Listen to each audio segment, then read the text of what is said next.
The protagonist, Ha Young-woo, has always dreamed of becoming the strongest in Murim. He has become a villain who is unafraid of God. When he finally achieved his dream, he met Shinryong. Shinryong appears to uphold justice and destroy all evil. The two had an intense fight. However, Young-woo lowered his guard, and Shinryong grabbed a hold of him. Shinryong then sacrificed himself to defeat our protagonist. But Young-woo can't give up on his dream. He reincarnates, and starts working on his goal of being the strongest. As he almost reaches the level of a deity, that man appears again, the absolute ruler of swords, Shinryong. Young-woo is confident that he won't lose this time. The fight ensues. However, he loses again despite killing Shinryong first. Shinryong's sword was laced with poison. On his fifth reincarnation, he became the blood god. To prevent the same mistakes from happening again, he expanded his power by taking over the lands and training to the point of transcendence. However, Shinryong appears again, and Young-woo fights him. Young-woo gets stabbed by Shinryong. The two argue over who will admit defeat first. Young-woo crushes Shinryong's sword and kicks him off. He ends the fight by stabbing Shinryong with all his might. Shinryong doesn't have a choice but to use his strongest attack. Young-woo smells something burning, and Shinryong hugs him tighter. Young-woo is really annoyed with Shinryong's persistence. Shinryong cheerfully claims, "Why not?" Young-woo can only curse out loud as the whole mountain range explodes. And of course, Young-woo reincarnates again. In modern-day South Korea, a mother is looking for her son, Ha Young-woo. Just then, it is announced that a dimensional portal has opened in the area. Everyone panics, and the mother looks for Young-woo. A building suddenly collapses, and a huge demon suddenly comes out. The mother still plans to look for Young-woo while holding her baby. A unique person appears, and everyone cheers for him to kill the demon. However, the unique tells them to shut up because the demon is not his goal. He only came to rob the destroyed bank and collect money. The civilians complain, and Unique attacks and kills them. He claims he will kill them later after he kills the demon, which will make him a hero. A small kid appears and tells the Unique that he will die. The Unique claims that the demon is only in grade 8, but Young-woo tells him that it is not. Just then, an announcement came and exclaimed that it was a grade 6 demon. The Unique gets crushed in one hit. The demon then tries to attack Young-woo, but he easily crushes its head with one punch. Young-woo complains that he is still in grade 2. He will work harder, so Shinryong won't defeat him this time. 30 years ago, humankind suddenly acquired strange superpowers. Humanity continues studying this sudden change. 20 years later, dimensional rifts start appearing and bringing demons to Earth. These demons can only be defeated by humans with enhanced superpowers called uniques. Park Sung-ho can't believe a grade 6 demon is crushed with sheer power. He checked the nearby CCTVs, but he barely found anything. He wonders if the little boy was also a monstrous talent to check out. A little boy calls out to Sung-ho addressing him as uncle. Sung-ho claims this kid is also a monster talent, and it is possible for two monsters to appear at the same time. That face is clearly Shinryong's. Meanwhile, Young-woo trains by fighting low-level demons to prepare in case he meets Shinryong again in this lifetime. Just then, his mother comes to warn him about playing games. Young-woo claims he is training, but his mother just got angry. He promises to stop after his mother threatens him. In his previous life, he was a real villain, but now he is treated like a baby. At a kindergarten, some kids are talking about defeating Young-woo. Kang-chun, a successor of the Golden River clan, is confident. He demonstrates a technique, the steel blood fist, and blows away a huge tree. He swears to get back at Young-woo. They wonder if Young-woo will accept their invitation. Young-woo casually agrees, surprising the others. Young-woo and Kang-chun menacingly smile at each other. Later at the Golden Gate household, Kang-chun proudly welcomes everyone to his party. A pretty girl named Yuhara appears and congratulates Kang-chun. Hara notices Young-woo and starts having a conversation with him, causing Kang-chun to get jealous and tells Young-woo to get away from Hara. Lee Ho-guk, Kang-chun's father, grins after learning that Kang-chun plans on dealing with someone on his birthday party. Kim Chong-kwan, his assistant, tells Ho-guk to give his son some slack. They then talk about a rift core they have that Hoguk plans to sell. However, Chongquan exclaims that it is not a normal rift core that erases anyone who touches it. Hoguk was unconcerned and boasted that he won't be cursed by it. Just then, the building shakes and a hole appears in the reception hall with a lifeless-looking Yungwoo in the rubbles. Kangchun smiles thinking he had defeated Yungwoo while everyone cheers for him. He tries to impress Hara, but the girl can only sigh and claims that Yungwoo is not yet defeated. Kangchun insists that his steel blood fist will make Yungwoo unconscious for hours. Hara then suggests making a bet. Kangchun is anxious because Hara has God's eyes that can see her opponent's condition.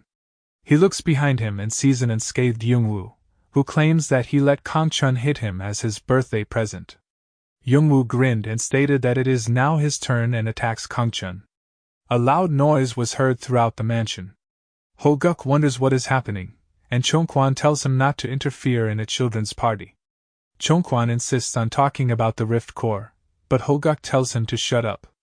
Chongquan was certain that Hoguk doesn't know anything about it, and was the reason they were seen as brutes. He claims the rift core belonged to Kim Taeksu, the previous boss of the Unique Association. Taeksu got it from the inside of the rift and had it passed to select individuals, but they were wiped out. That's how it was called the Cursed Rift Core. However, Hoguk admitted that he lost the rift core, making Chongquan freak out. Meanwhile, Yungwoo has been sent flying again by Kangchun. Hara notices how Kangchun's aura has changed. Kangchun menacingly smiles, and Hara tells everyone to run away.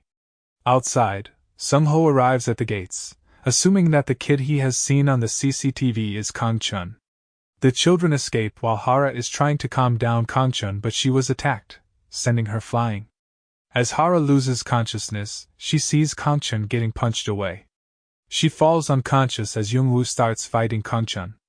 Yungwoo smacks Kangchun, who starts recalling how he is pressured as the son and brother of a superhuman. He has small achievements, and his father will always praise him. Kangchun blames Yungwoo, but he gets smacked. Yungwoo tells him not to whine just because he got beaten up. Kangchun laughs as he agrees and instantly attacks Yungwoo, sending him crashing onto a wall.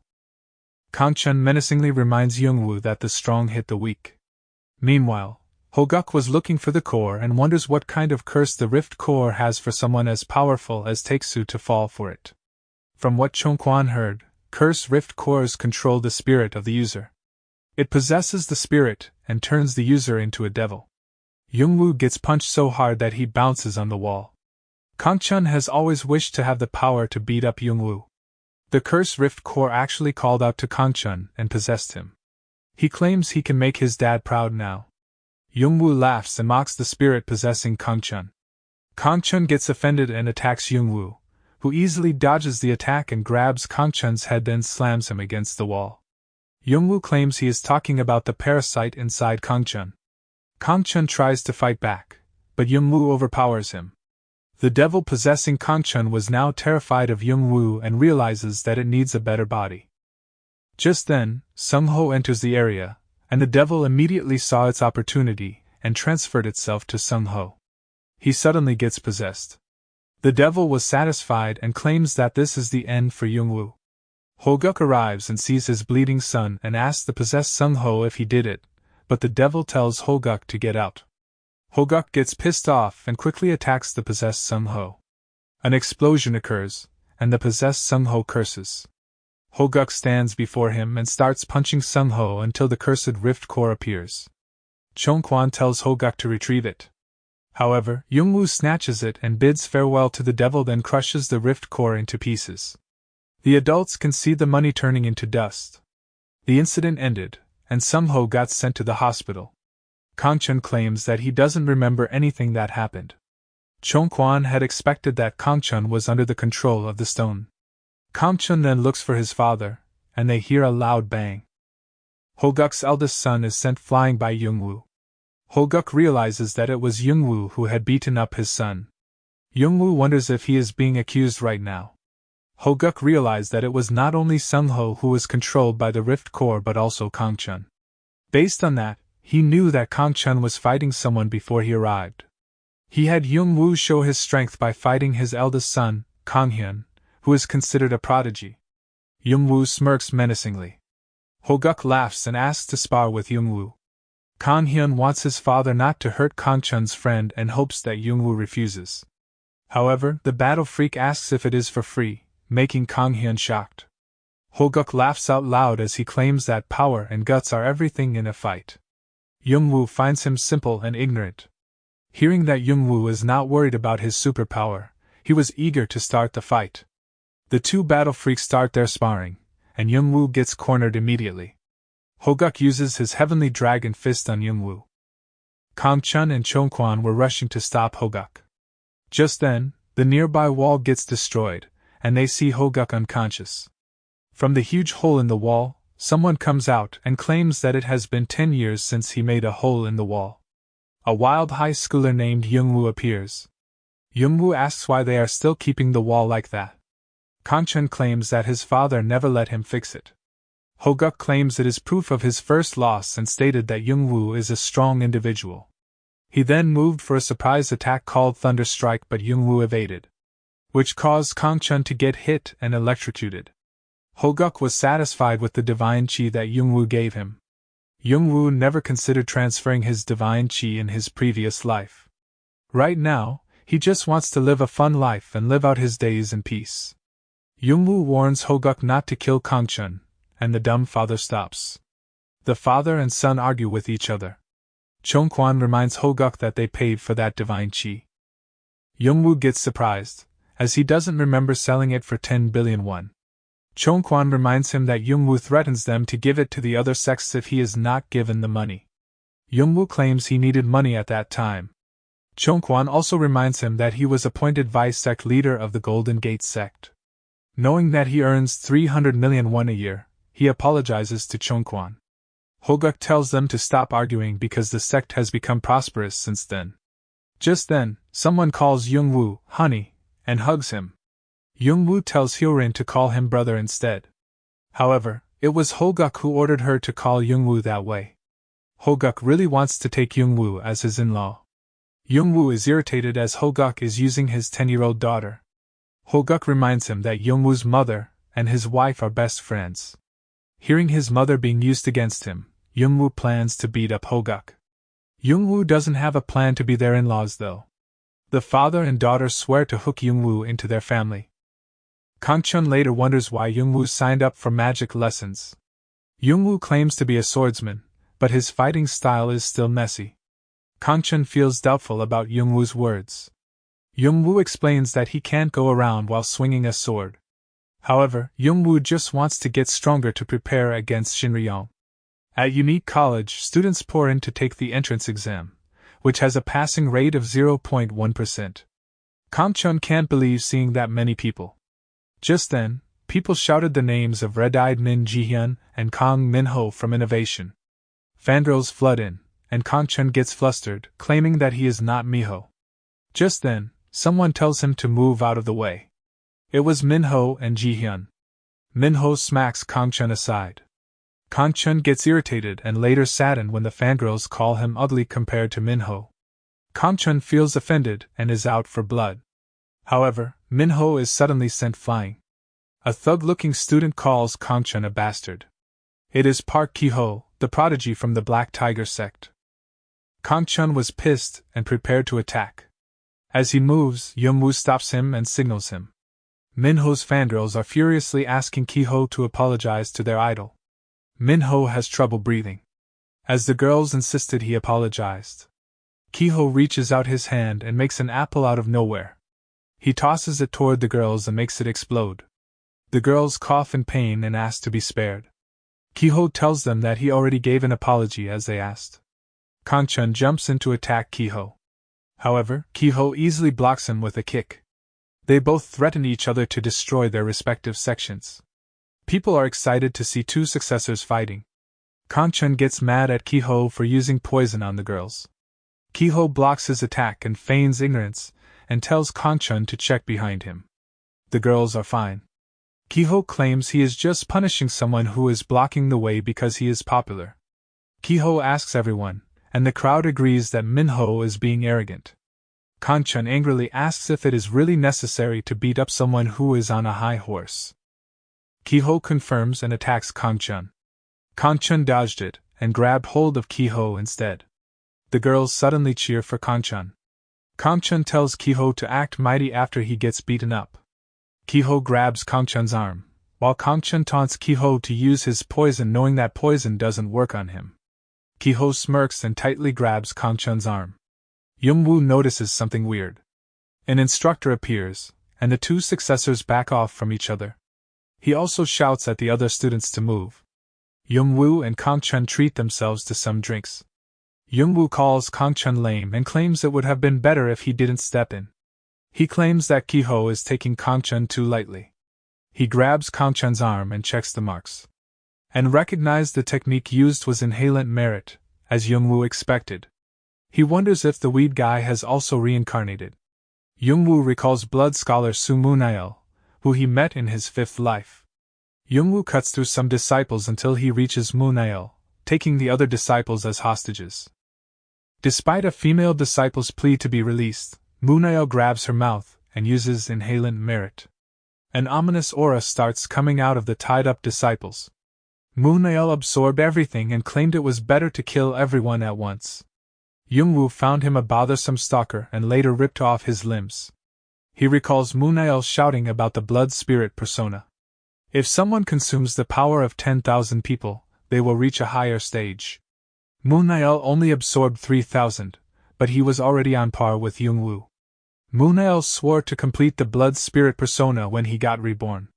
Kangchun finds Youngwoo and asks what that was all about, grabbing his arm and suddenly leaving. They were interrupted when an announcement was heard informing everyone's start of the test, and Kangchun leaves. Meanwhile, a magic class discussion starts, and the instructor reminds the students to learn the basics first, like math and physics. The students complain about the difficulty of the lesson. Just then, he gets informed that the interviews are going on. In a gymnasium, Youngwoo and other students wait for their test. Kiho and his crew are in the same test area as Youngwoo. Youngwoo was surprised that Kiho applied for the magic major. Kiho laughs at Youngwoo for having a magic latent of 3. As he plans to use Youngwoo to get to Kangchun, he invites him to the back gate after the test while a girl listens to their conversation. Youngwoo asked why would he follow Kiho. Kiho tells him to listen to him if Youngwoo wants to leave an easy school life. The girl intervenes and warns Kiho. She introduces herself as Chai Yunyung and claims she can see Kiho bothering Youngwoo. Kiho asks what her point is. Yunyung then asks Kiho to apologize to Youngwoo. One of Kiho's minions tries to scare off Yunyung, but Yunyung sends him off with magic. Youngwoo and the other students are impressed by her magic. Yunyung insisted that Kiho apologize. He tries to pull off the apple move again, and Youngwoo warns him not to move. Kiho tries to act tough, but with Youngwoo's glare, he suddenly gets scared. Kiho's minions cheer for him, but Kiho can feel an unexplainable pressure in front of Youngwoo. Youngwoo can only smile. Yunyung then exclaims that it is not hard to apologize. Kiho wonders why he is nervous. He then decides to attack the weakest one. However, Yunyung puts up a barrier, and a farting sound is also heard. Everyone starts smelling something bad, and Kiho starts squirming. His group gets worried, and Kiho tells them to stay back. That feeling suddenly hit him, and he released all of the pressure that he had been holding in. Everyone hurriedly opened the windows. Later, the test ends, and Professor Richard looks around the smelly gymnasium. The staff gets worried about what to do, and Richard assures them that there is an optional testing center available to use. The staff wonders who passed, and Richard points to a group of students. Richard can sense how talented Yunyung is. Yunyung notices him and apologizes for failing. Richard assures her that she passed. Richard also notices Youngwoo. Seeing that Richard is an intermediate-level magician, Youngwoo decides to make use of him. Richard comments on how Youngwoo is unkind or untalented compared to Yunyung. Yunyung laughs at the offended Youngwoo. Just when Richard wonders if he should pass Youngwoo, Youngwoo calls out to him using telepathy, which surprised him, to have such an ability at a young age. Richard wonders why a martial artist is learning magic. Youngwoo claims that it is a new learning area for him. Richard warns him that this is not an easy path, even if he is blessed with strong mana. Woo doesn't want to focus on combining magic and martial arts right now but wants to understand the core of magic. Hearing that Woo is underestimating the world of magic, he feels like failing him, but Woo knows Richard won't. Richard glares at the arrogant kid in front of him. He wants to test Woo's knowledge and comprehension of magic. Woo agrees. After the tests, Kangchun wonders if Woo passed but immediately realizes that it was bothersome to ask. He then laughs as he remembers what happened to Ki-ho. Woo claims it was mind poison. Kangchun realizes that Woo was the reason. He then gives Woo a thumbs up. Woo tells him to stop fooling around and Kangchun wonders why Woo targeted Ki-ho. Woo claims that an inhalant merit user deserves it. Kangchun wonders what an inhalant merit is. Woo explains that it was a martial art used by one of the worst men in the world. In a dark room, a woman sweats as she hides under a bed. The door suddenly opens, and someone walks toward the bed.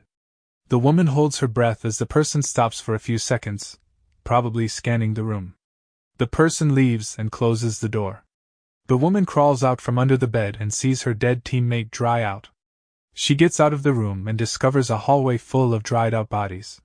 She exclaims that this is just a dream. Just then, someone appears behind her. He tells her that she should have stayed under the bed. But he didn't plan to spare her. The woman then starts to get dried out, and she can only scream in pain. The next day at the unique college, Kangchun notices how a girl keeps looking at them. Woo notices her, and Yoon immediately turns around and instinctively uses the thorn barrier. Kangchun wonders what that was all about. Woo tells him that he doesn't like what Kangchun is thinking. Kangchun then wonders if he should be worried about the inhalant merit. Woo laughs at him and notices something. He sees Ki-ho, who looks strained. Woo then leaves Kangchun because he needs to check on something. Woo calls out Ki-ho, and the latter immediately grabs the former. After swearing to kill Woo, Ki-ho gets grabbed and slammed to the ground. However, Ki-ho manages to outmaneuver Woo's attack. Ki-ho comments on how Woo hid his martial arts. Woo claims he doesn't reveal all his cards, unlike an idiot like Ki-ho. Offended, Ki-ho starts attacking Woo, but Woo easily dodges all of Ki-ho's attacks. Ki-ho angrily asks if Woo only knows about running. Woo then elbows Ki-ho in the face. Ki-ho gets sent flying to the wall. He crawls onto the ground, and Woo kicks his face again. Ki-ho bounces on the wall, and Woo drops and kicks his head. Woo grabs his head and wonders if it is over. Ki-ho starts threatening Woo with his sect. However, Woo smashes his head on the concrete ground. He raises Ki-ho's head and playfully asks if it is over this time. Ki-ho's face shows despair. Ki-ho saw that Woo was just playing with him. Woo asks again if Ki-ho wants more. Just then, Ki-ho starts letting out poison and attacking Woo. Onlookers see what Ki-ho did and call him crazy for using poison. They can see that Ki-ho is trying to kill Woo. Feeling confident, Ki-ho attacks the poisoned Woo.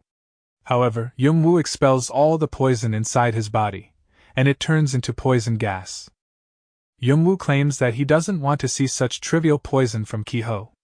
Ki-ho can't see Woo because of all the smoke.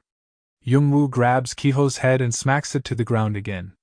Woo asks where Ki-ho learned absorption, but Ki-ho doesn't know what Woo is talking about.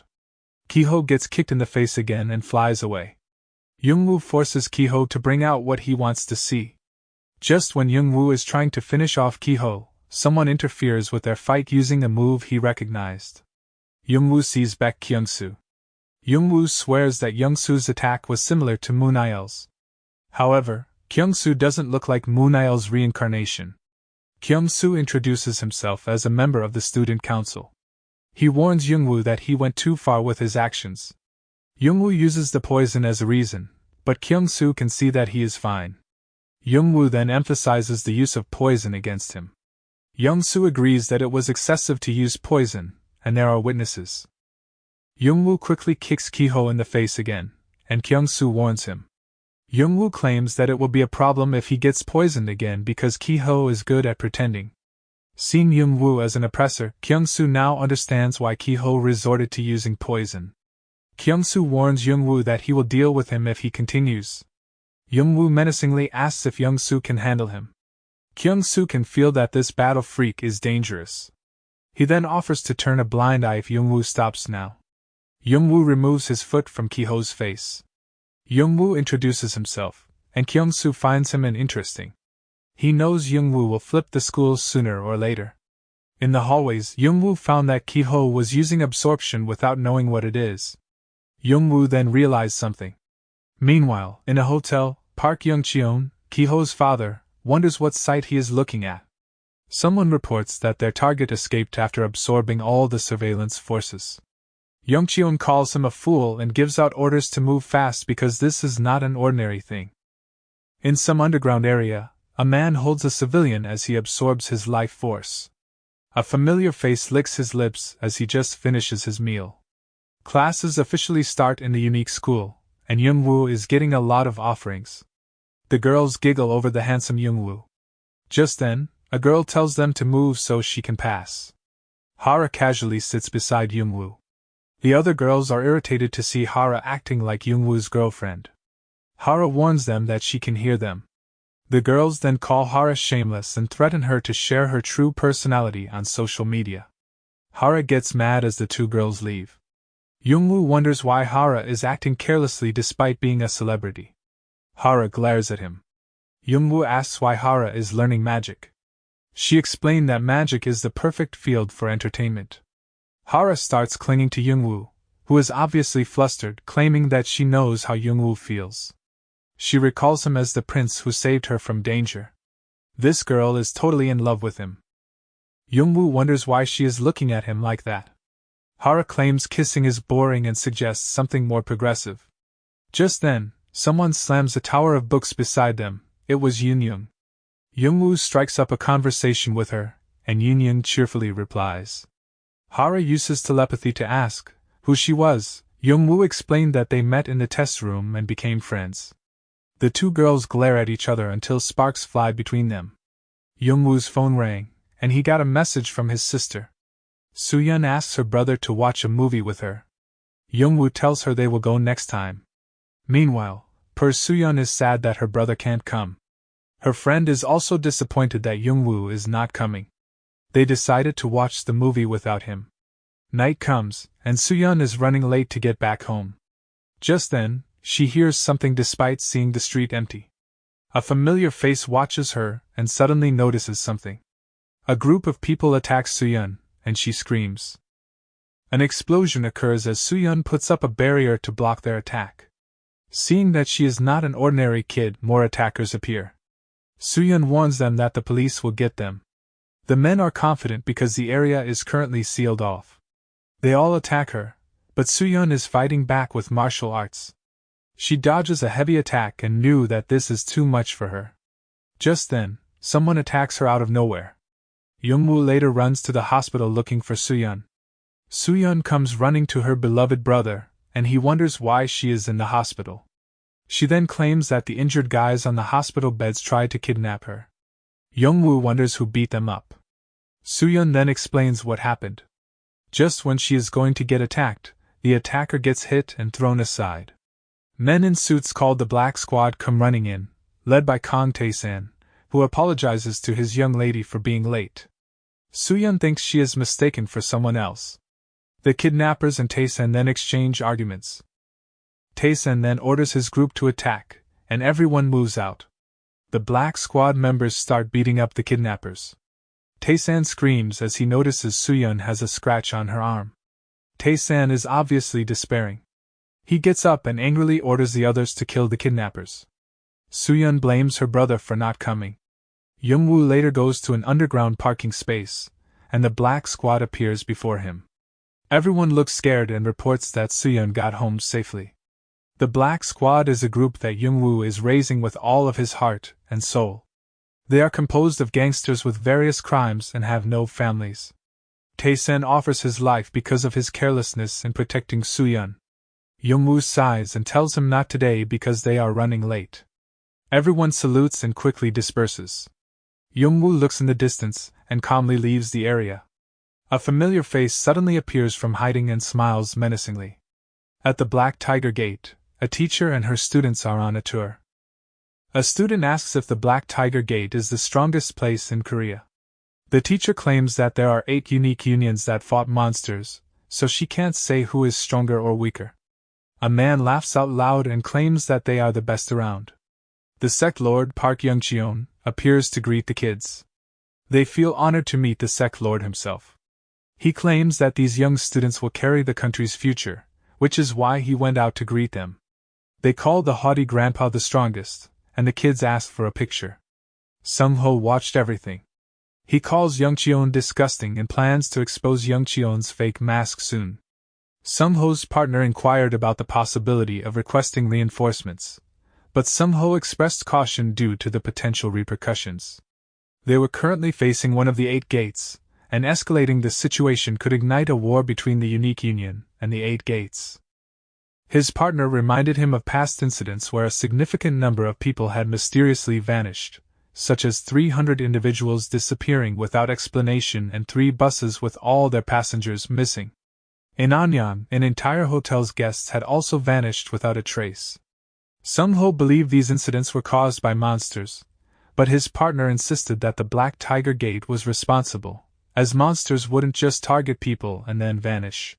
Sung-ho reaffirmed his suspicion towards the Black Tiger Gate and addressed his partner's desire to locate her missing twin sister, Sulhee, who disappeared while investigating the same organization. He revealed that the Black Tiger Gate had discovered something significant in an ancient tomb a year ago, but the nature of their findings remained unknown. Due to the potential consequences of acting recklessly, Sung-ho emphasized the need to exercise caution and refrain from further movement until they could uncover the truth about what the Black Tiger Gate had discovered. They concluded that it was necessary to observe and monitor the actions of the organization before taking any further steps. After the departure of the children, Young-cheon's demeanor underwent a sudden change as he inquired about Ki-ho's return. Upon visiting his son, he was confronted with a disheveled and worn-out appearance. Ki-ho promptly knelt before his father, seeking forgiveness for his actions. Young-cheon expressed his indifference towards the troubles Ki-ho caused but emphasized the importance of taking responsibility for one's actions. Trembling, Ki-ho promised to resolve the situation in the future. Disappointed, Young-cheon expressed disbelief that he had to entrust the Black Tiger Gate to a son like Ki-ho. Ki-ho remembered his childhood, recalling instances when his father, Young-cheon, physically punished him for his perceived incompetence. Determined to become stronger, Ki-ho made a vow to himself. The scene shifted to Young-cheon and his men extracting items from a tomb, during which a box was accidentally dropped, revealing a corpse inside.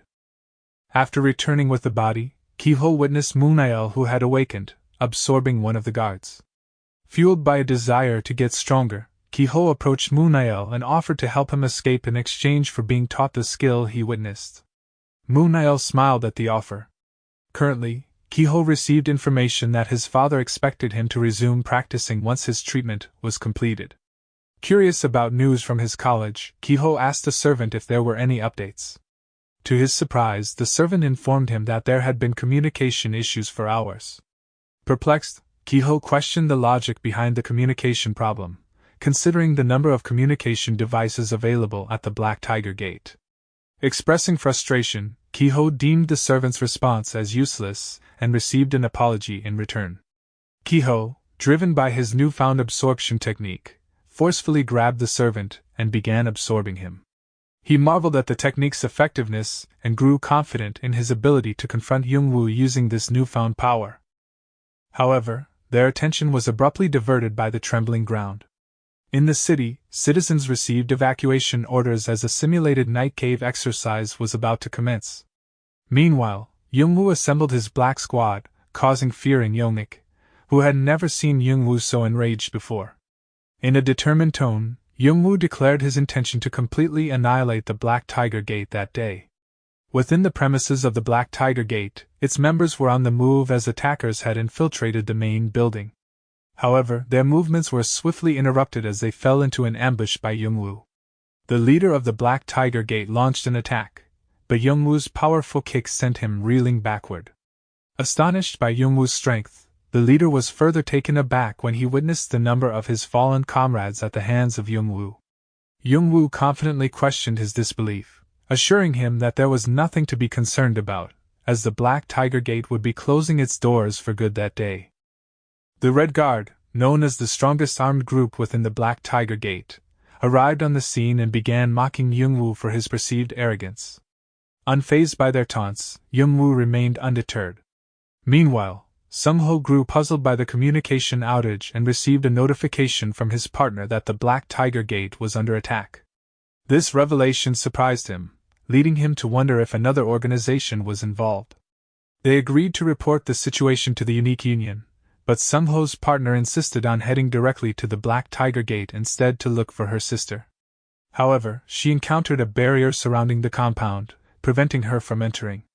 The Red Guard found themselves in a fierce struggle against Young-woo, with some of their members being sent flying by his powerful attacks. Witnessing the continuous onslaught, Young-woo drew his sword and swiftly eliminated the enemies surrounding him. One of the Red Guard members recognized that Young-woo wielded an intangible sword, a skill typically reserved for their lord. Intrigued and confused, they questioned Young-woo's motive for attacking the Black Tiger Gate. In response, Young-woo divulged his reason, stating that it was because they had attempted to kidnap his sister. He emphasized that their kidnapping plot had ultimately failed. A member of the Red Guard stated that their actions were not mere kidnappings but an attempt to apprehend villains responsible for the deaths of hundreds of innocent people. Young-woo dismissed their justification, questioning whether they truly believed that those who had mercilessly wielded their swords deserved to have human rights. Upon Kiho's arrival, a member of the Red Guard issued a warning, expressing concern for his safety. However, Kiho swiftly absorbed the energy of the Red Guard member, leaving the other members astonished and questioning his actions. Kiho persistently absorbed the remaining members of the Red Guard, prompting one of them to take action in an attempt to stop him. Questioning Kiho's actions, the man asked for an explanation. Kiho confidently responded, stating that he was merely allowing them to play their designated role. The Red Guard member, recalling their duty to protect the Black Tiger Gate and even sacrifice their lives for it, willingly allowed Kiho to absorb his power. Before dying, he warned Kiho about the formidable strength of Young-woo. Young-woo inquired about the source of Kiho's absorption technique, but instead of answering, Kiho launched a relentless series of attacks, determined to defeat Young-woo. In another part of the scene, the members of the Black Squad engaged in combat against the members of the Black Tiger Gate. However, their efforts were swiftly subdued when Young Cheon arrived and effortlessly overpowered them. Young Cheon was informed that the communication barriers surrounding the Black Tiger Gate prevented any external communication from taking place. Young Cheon questioned a member of the Black Squad about their identity, to which the member responded that he hailed from Jumgangmun. However, Young Cheon's subordinate doubted the claim, suspecting their intention to sow discord among the different gates. The Black Squad member clarified that he revealed their affiliation because they would soon meet their demise. Just as Young Cheon was about to take action, Young-woo suddenly burst through the walls, interrupting the confrontation. Kiho entered the room, and Young Cheon struggled to recognize his son due to the powerful presence surrounding him. Kiho confronted his father, questioning whether the reason he released the monster from its grave was to gain strength. In response, Young Cheon angrily berated Kiho, expressing his disappointment that he had become a monstrous being instead of utilizing the monster's power. Kiho, seemingly unfazed by his father's outbursts, questioned the issue, stating that as long as he could become stronger, it shouldn't matter. Kiho proceeded to absorb the subordinate, leaving Young Cheon to curse and disown him, declaring that he had indeed become a monster. Unfazed by his father's rejection, Kiho confronted him, questioning which role he should play, being denied as a son when he was weak and labeled a monster when he became stronger. This statement silenced Young Cheon. Kiho approached his father, asserting that it was time for him to retire, as he would now assume leadership of the Black Tiger Gate. Young Cheon accused Kiho of arrogance, attributing it to his acquisition of the absorption technique. Kiho challenged his father to a fight, inviting him to see if he could emerge victorious, reminding him of his own belief that only the strong could possess everything. Young-woo interjected, suggesting that it was an opportunity for a fight between father and son. Kiho expressed astonishment at Young-woo's presence, as he had believed him to be dead. Young-woo confidently stated that he hadn't died, emphasizing that not even his subordinates had perished. He shouted at his subordinates, instructing them to rise, highlighting their ability to withstand fatal injuries due to their knowledge of the immortal body-spirit technique. They promptly got up. Yongwoo ordered them to leave and defend the barrier. Yongwoo got up and was swiftly attacked by Young Cheon, pushing him back. Young Cheon continued his assault, accusing Yongwoo of being responsible for Kiho's monstrous transformation. Yongwoo was surprised by Young Cheon's quickness. Suddenly, an attack came from behind, revealing that Young Cheon could manipulate space using dark enchanting. Young Cheon showed no concern that Yongwoo was aware of his technique, as his sole desire was to end Yongwoo's life. He launched another attack, but Yongwoo successfully defended against all of them. Yongwoo fought back, causing a powerful explosion that pushed Young Cheon away. Young Cheon was astonished by Yongwoo's strength. He realized that he couldn't get close to Yongwoo due to the intangible sword he wielded. Yongwoo taunted Young Cheon, knowing that his opponent hadn't unleashed his full power yet. Kiho appeared suddenly and grabbed Yongwoo from behind, intending to absorb his inner strength. Yongwoo screamed in pain as Kiho started the absorption process. Kiho felt satisfied and empowered by the absorbed power. However, he soon realized that Yongwoo was also absorbing his own power. Young Cheon tried to warn Kiho, but it was too late. Kiho began to weaken and deteriorate before Young Cheon's eyes. Yongwoo revealed that he had mastered absorption through multiple reincarnations and chose not to use it earlier because he didn't want to become a repulsive person like Munail. Young Cheon attacked in anger upon seeing his son's demise, but he was injured by Yongwoo's counterattack. Young Cheon questioned Yongwoo's identity and asked why he wanted to destroy the Black Tiger Gate, but Yongwoo disregarded the question and delivered a fatal strike. Yongwoo remarked on Young Cheon's talkativeness and expressed regret for not asking Kiho how he learned absorption from Sien Munail before killing him. Yongwoo noticed a core emerging from Young Cheon's body, realizing it was the source of his ability to use dark enchantment. He felt frustrated with Mr. Kim for not informing him earlier and wondered if other gates also possessed cores. Sensing someone nearby, Yongwoo swiftly attacked, and the man dodged and counterattacked. Yongwoo recognized the man's skill and quickly subdued him. Yongwoo expressed his lack of interest in playing games and questioned the man's identity. The man claimed to be the third young master of the Habugping Gate, who had been invited to the Human Gate. He warned Yongwoo that if he harmed him, the Habugping Gate would seek revenge. Yongwoo dismissed the threat, mentioning that the Habugping Gate was a family destined for destruction with each reincarnation. The man was confused by Yongwoo's words. Yongwoo realized the situation and saw an opportunity to confront the Habugping Gate. The unknown man from the Habugping Gate was surprised by the turn of events, as their gate had been in conflict with the Human Gate previously. However, this time he claimed to have been invited by the Black Tiger Gate for a peace mission. Yongwoo, sensing the man's desire to survive, gave him an ultimatum. He asked if the man wanted to live, to which the unknown man responded hesitantly, "I want to live."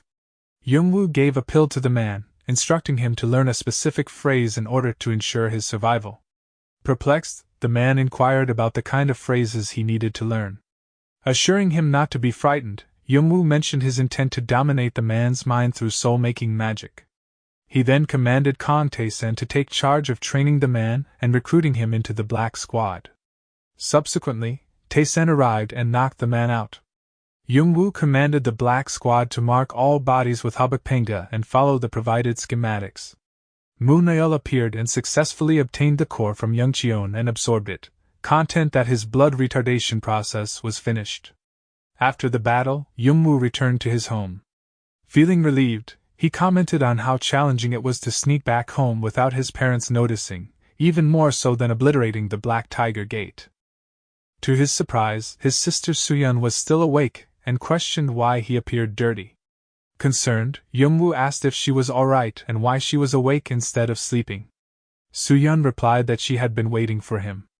Yongwoo jokingly expressed how touched he was and suggested they discuss things in the morning since it was late.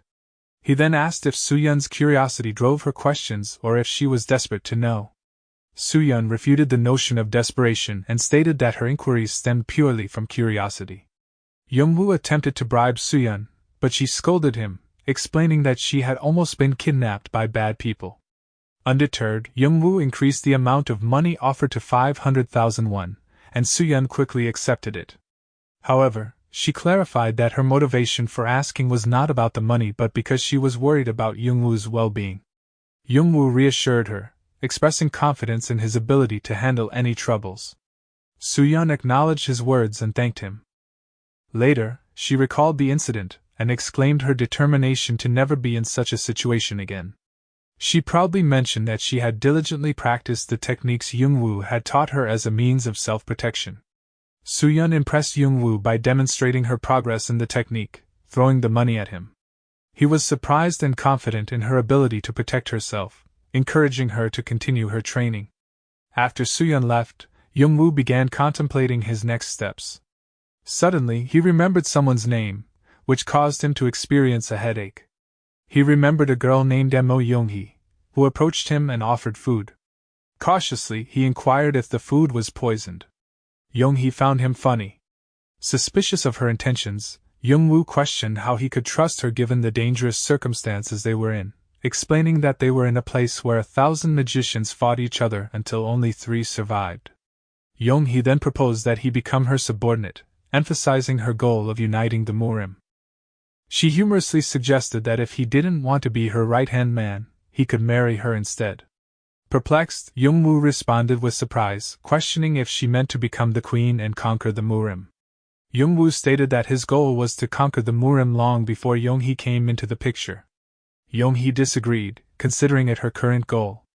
In the following scene, Munael took Yoonghee captive and warned Youngwoo that he would kill her unless Youngwoo knelt down, while Yoonghee apologized to Youngwoo. Unable to sleep due to troubling memories, Youngwoo strongly believed that Ki-ho had learned the absorption technique from Munael. Meanwhile, at the Black Tiger Gate, Sung-ho reported to a man about their investigation into the gatekeepers capable of destroying the organization. He expressed confidence in eventually uncovering the culprit responsible for the destruction. Surprisingly, Shinryong interrupted, claiming sole responsibility for dismantling the Black Tiger Gate and mentioning the presence of a menacing demon. The Black Squad was mobilized, following Youngwoo's instructions to search the vicinity of the Black Tiger Gate. Tae-san expressed frustration, questioning how long they had to continue searching and complaining about the task of educating someone. Yomic reacted with surprise, admonishing Tae-san for daring to complain about their boss's orders. Tae-san quickly backtracked, claiming confusion due to a heavy workload. Yomic warned Tae-san to be cautious, emphasizing the consequences if their boss were to hear about the complaint. He then emphasized the need to explore the Black Tiger Forest and locate the strongest presence. They suddenly felt the ground shake and wondered what it was. In the city, a public announcement warned everyone that the Level 3 giant cave had been unlocked, urging them to evacuate the city promptly. This news caused widespread panic among the residents. Tae-san, from the Black Squad, realized the seriousness of the situation and urged his team to evacuate immediately. However, Yomic reminded Tae-san about their boss's orders and proposed that they retreat and report the situation, as Level 3 monsters were considered the strongest. Agreeing with Yomic's suggestion, Tae-san decided they would leave together. Yomic instructed Tae-san to inform the other squad members about the threat posed by the Level 3 monster, emphasizing the importance of avoiding any encounters and advising them to assess the monster's status and retreat swiftly if necessary. As the trees around them ignited in flames, Tae-san and Yomic caught sight of the monstrous entity responsible for the inferno. Faced with its formidable presence, Yomic expressed frustration, realizing that they were unable to pass through it. Tae-san, too, acknowledged that the creature was unfamiliar to him. Before they could react, the monster spotted them and launched an immediate attack. Witnessing the devastating power of the creature, Yomic understood that they would not be able to withstand such an assault. Suddenly, he was unable to move and contemplated the possibility of his impending death. The overwhelming pressure suddenly dissipated, and Tae-san and Yomic witnessed Munael holding the monster in his grasp. Despite the creature's attempts to resist, it was eventually absorbed by Munael, leaving Tae-san and Yomic astonished. Sensing the urgency, they attempted to flee, but Munael blocked their path. Munael noticed that they had mastered the immortal technique, which sparked his realization of something significant. Meanwhile, news of the Black Tiger Gate's destruction and the death of Park Young-cheon spread rapidly. An announcement was made regarding a meeting among the 8 Great Gates to address the situation at the Black Tiger Gate. The 7 representatives of the gates gathered in front of Tiananmen, attracting the attention of foreign journalists who sought to cover this unprecedented turn of events. At the Tiananmen Gate, the gathering of lords began as they started to arrive. Kwan Young-il, the Lord of Watchanmen, made his presence known. Baek Jonwoong, the Lord of Gamsanmen, also arrived. Additionally, Lee Ho-guk, the Lord of Jumgangmun, arrived accompanied by Young-woo. Ho-guk advised Young-woo to refrain from acting impulsively during the current situation. Young-woo jokingly asked if Ho-guk thought he would get beaten up. Ho-guk responded incredulously, recalling how Young-woo single-handedly destroyed the Huamin Gate. He expressed concern that Young-woo might unleash his rage upon the remaining 7 gates, emphasizing that he was warning him out of fear that Young-woo would eliminate all the hypocrites.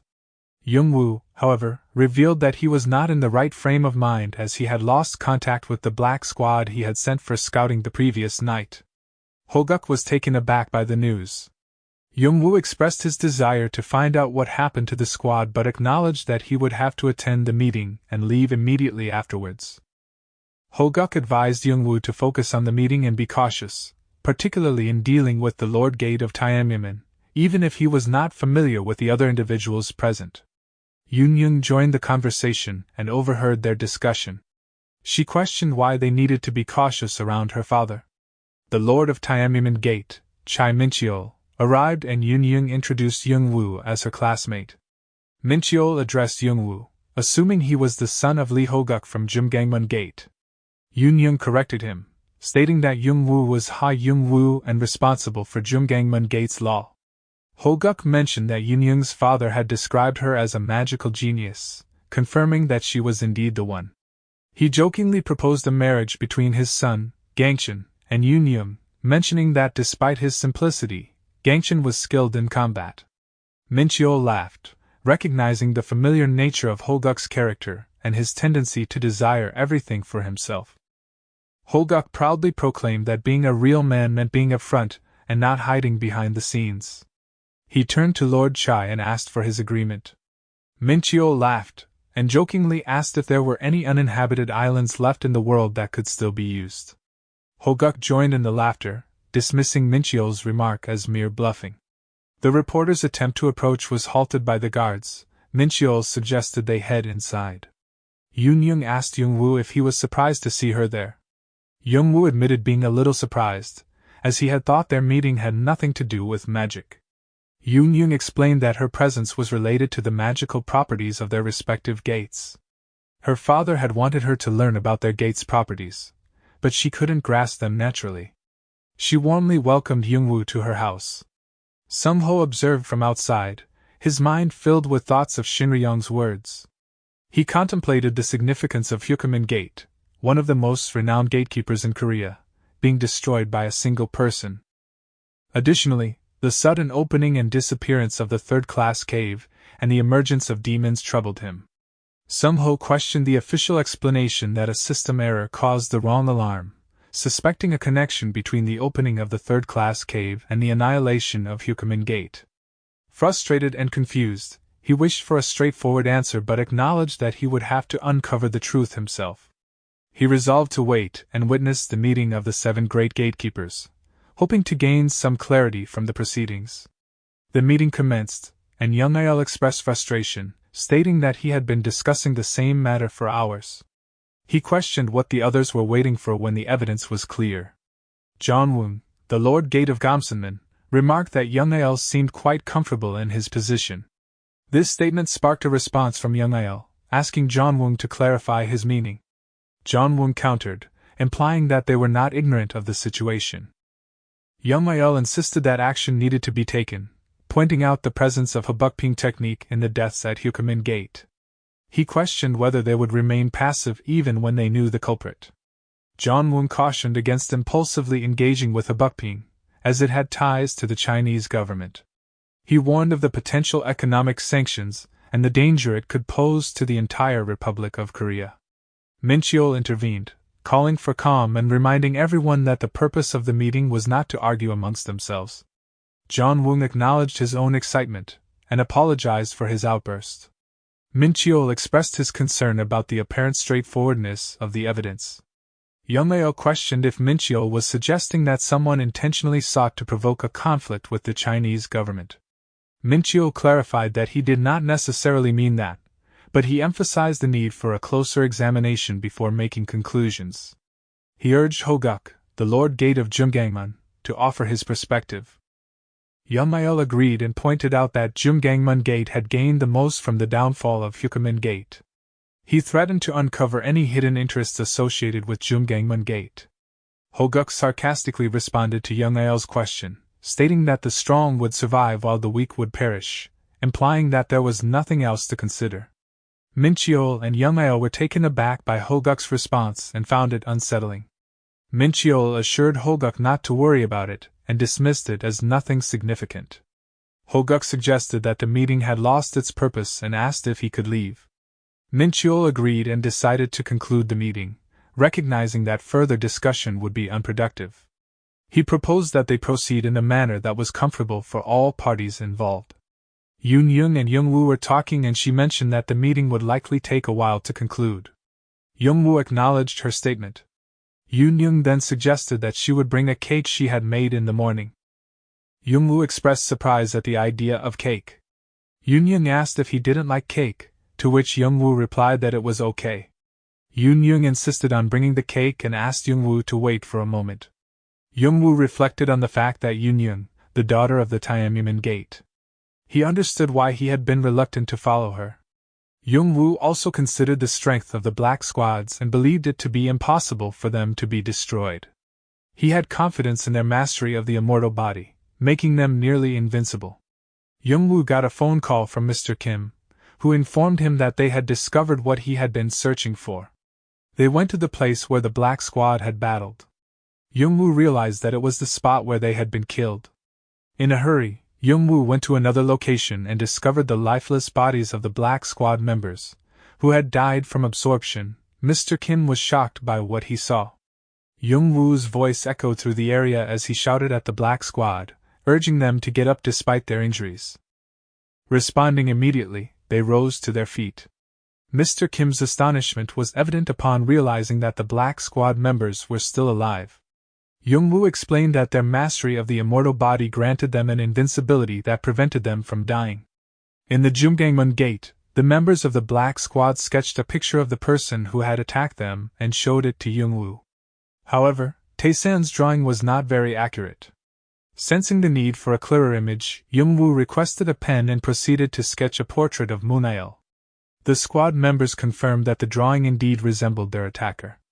Young Woo acknowledged that the man was indeed Munail. However, he believed that Munail should have died back then. Young Woo also realized that he lacked information about Munail's current situation. He pondered over the fact that Munail had encountered the Black Squad and witnessed their mastery of the immortal body, yet chose not to eliminate them. Young Woo wondered why Munail continued to pursue him despite knowing that Young Woo had been reborn. Munail found himself being pursued by the Unique Union, but they struggled to keep up with his speed and fell victim to his absorption technique. Despite their attempts to spread out, Munail quickly absorbed them one by one. Park Handong, the leader of the group, arrived and launched a surprise attack, but Munail effortlessly evaded it. Handong persisted with his attack after Munail ignored his questions, but Munail seized him. However, Handong utilized his ability called Disassemble and reappeared behind Munail, taking the opportunity to strike. He questioned Munail about his origins, but Munail seemed unconcerned.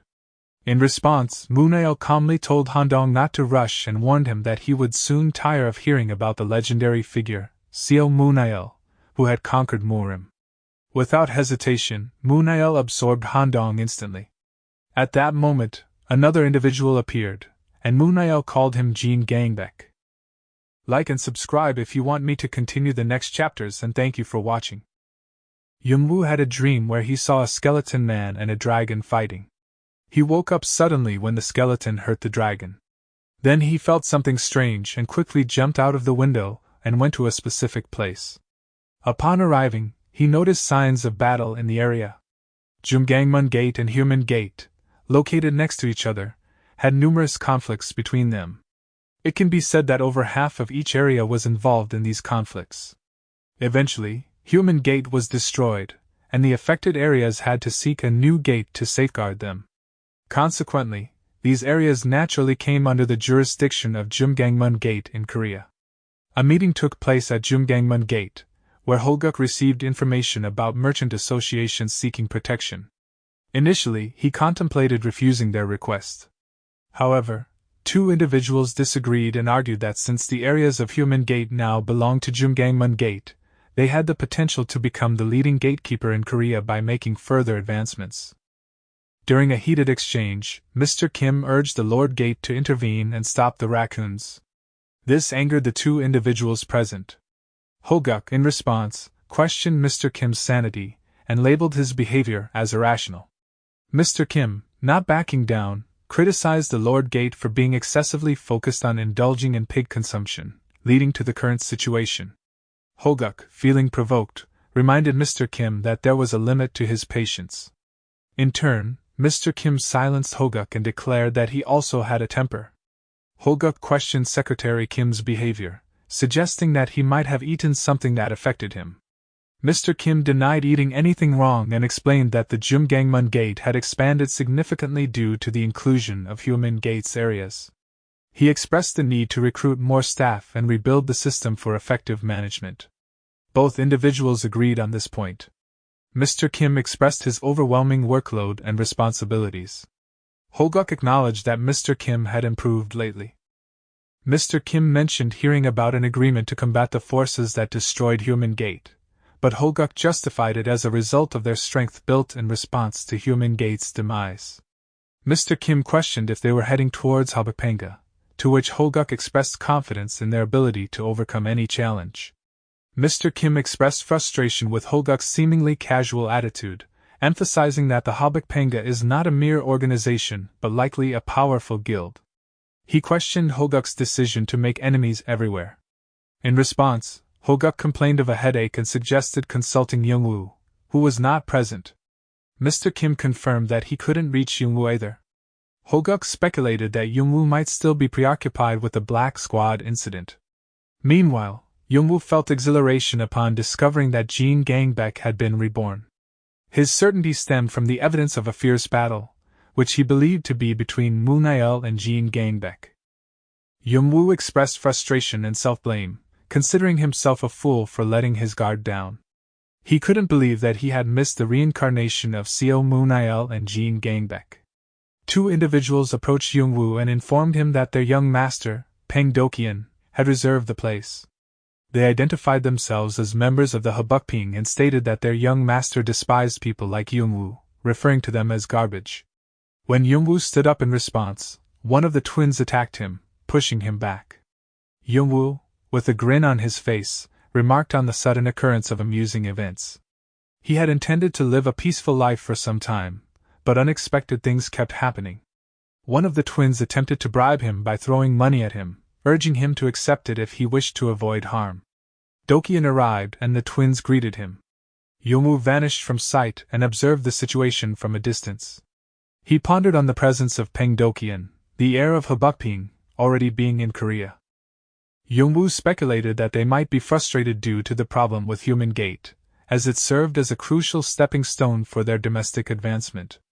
He expressed disdain for their desire to manipulate Korea as a tool in the Chinese conflict.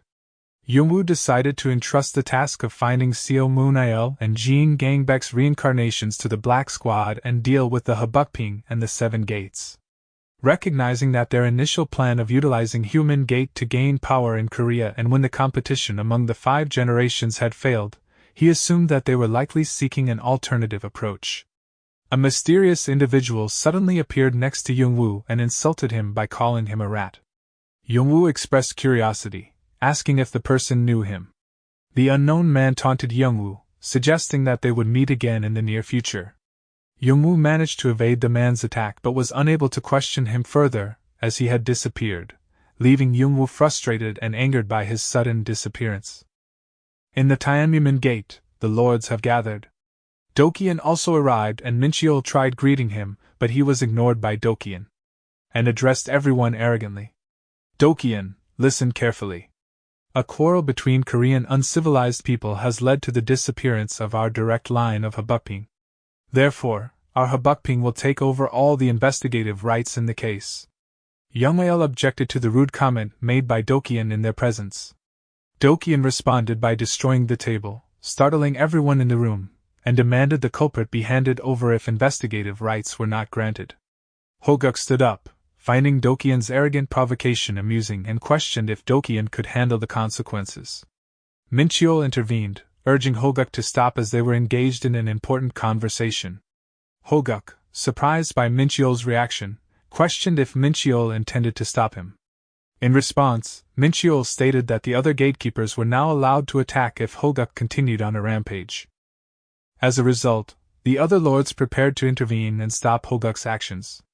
Despite the warnings and opposition, Hoguk remained undeterred and expressed his eagerness to confront and fight against the others. Dokian insulted Hoguk and the others, calling them uncivilized bastards. Dokian acknowledged that they had passed the investigation, but warned that if they interfered with their own investigation, they would be considered enemies and should behave accordingly. Meanwhile, Yongwu remained outside, contemplating the situation.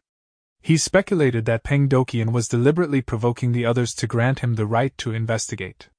Yongwu understood that having the investigative authority would allow Habukping to manipulate the narrative and exploit Korean powers for their own gain. He believed that Dokian would carefully select someone who aligned with his preferences and present them as a representative. However, Yongwu was determined to dismantle their plans and stop them from achieving their goals, no matter how far they pushed. Yun approached Yongwu and inquired about his sudden disappearance the last time they met. Yongwu apologized and explained that he had to attend to an urgent matter, which is why he was away. Yun pointed out that Yongwu hadn't been attending school regularly lately. Yongwu mentioned that urgent situations kept arising, which contributed to his irregular school attendance. Minchiol and Yongmail observed the interaction between Yun and Yongwu. Minchiol identified Yongwu as Ha Yongwu, the general of the Black Squad, who recently gained influence in the Jumgang Gate. Yongmail asked Minchiol what their next course of action should be. Minchiol pointed out the arrogance displayed by Peng Dokian, the heir of Habukping, who seemed to have the support of the Chinese government. Minchiol believed they had no choice but to consider the suggestions of Habukping and refrain from direct conflict. Yongmail agreed with Minchiol's assessment.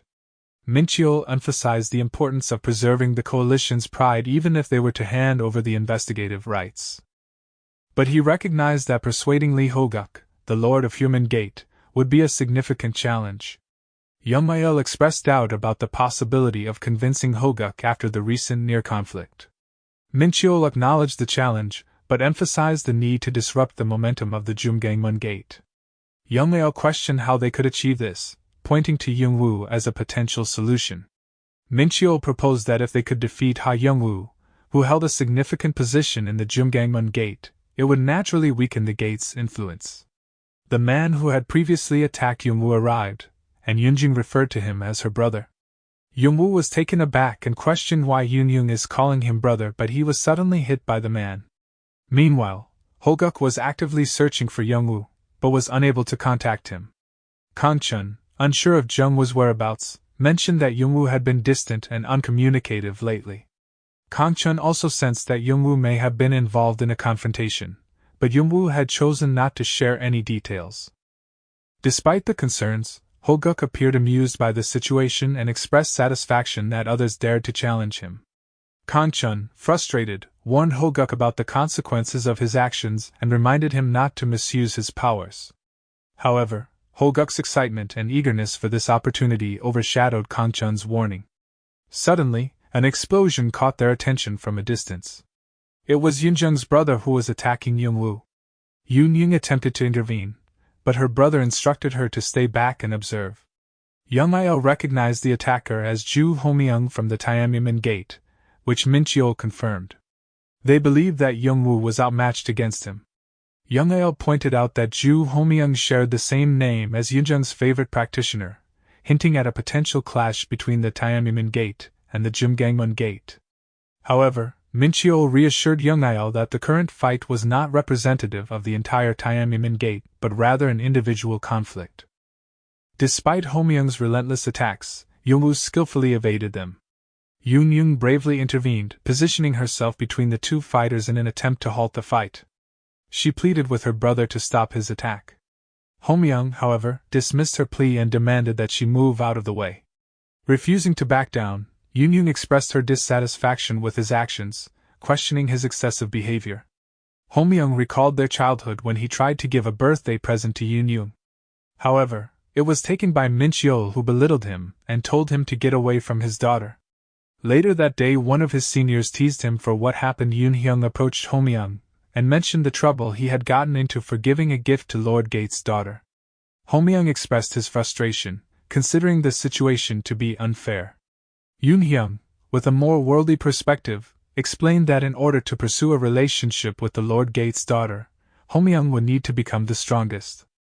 This statement intrigued Homyoung, who questioned whether becoming the strongest would grant him the opportunity to date Yoon-young. Yoon-hyung affirmed that being the strongest would indeed provide him with such privileges. Homyoung resolved to become the strongest. Homyoung continued to train until he defeated everyone and became strong. In the current moment, Homyoung, in a fit of emotion, grabbed Yoon-young firmly and expressed his frustrations and efforts to become the kind of man she desired. He emphasized his deep affection for her, and questioned why she preferred someone like Ha Young-woo over him. Yoon-young, feeling a sense of unease, pleaded with her brother to reconsider his actions. Homyoung, consumed by his emotions, demanded that Yoon-young seek his permission for anything she wished to do in the future. Yoon-young, filled with anger, forcefully pushed Homyoung away and expressed her disappointment in his behavior, urging him to stop. Homyoung attempted to speak, but before he could, Young-woo intervened and delivered a decisive blow, having reached his limit with Homyoung's actions. Young-woo explained that he initially refrained from fighting back as he believed it was a misunderstanding and intended to observe from the sidelines. However, Homyoung's actions had crossed the line. Homyoung, in response, threatened Young-woo, but Young-woo defiantly asserted that playing the role of the antagonist suited him perfectly. Young-woo was struck by Homyoung's attack and found himself momentarily immobilized, puzzled by his sudden inability to move. However, he swiftly evaded Homyoung's subsequent assault and launched a counterattack. Young-woo confronted Homyoung, emphasizing that his actions towards Yoon-young constituted violence and coercion, not love. Homyoung protested, claiming that Young-woo didn't understand the lengths he went to in order to pursue Yoon-young. In response, Yoon-young interjected, denying any desire or expectation for such actions from Homyoung. She made it clear that his current behavior was driven solely by his own one-sided feelings. Homyoung was shocked to learn that Yoon-young doesn't feel the same way about him. Young-woo told Yoon-young to leave the area, and she hesitated but followed shortly. Homyoung was enraged seeing the exchange and immediately attacked. Young-il asked Mincheol if he was okay with Homyoung treating his daughter like that, and Mincheol replied that it didn't matter, only the outcome of the fight. Young-il thought that Mincheol was cold-hearted for putting the outcome of a fight ahead of his daughter's life. Young-il noticed that Dokyeon and the other lords were also observing the fight. Mincheol explained that this fight was very important, as it would affect their decisions. If Homyoung lost, it would be difficult to break the momentum of the Jumgangmun Gate. This fight was not one that could be lost.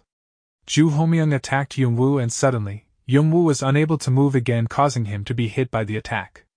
Homyoung followed up with multiple attacks, causing a large explosion. Kangchun was surprised to see that Young-woo was getting overpowered and asked Hoguk who was the opponent.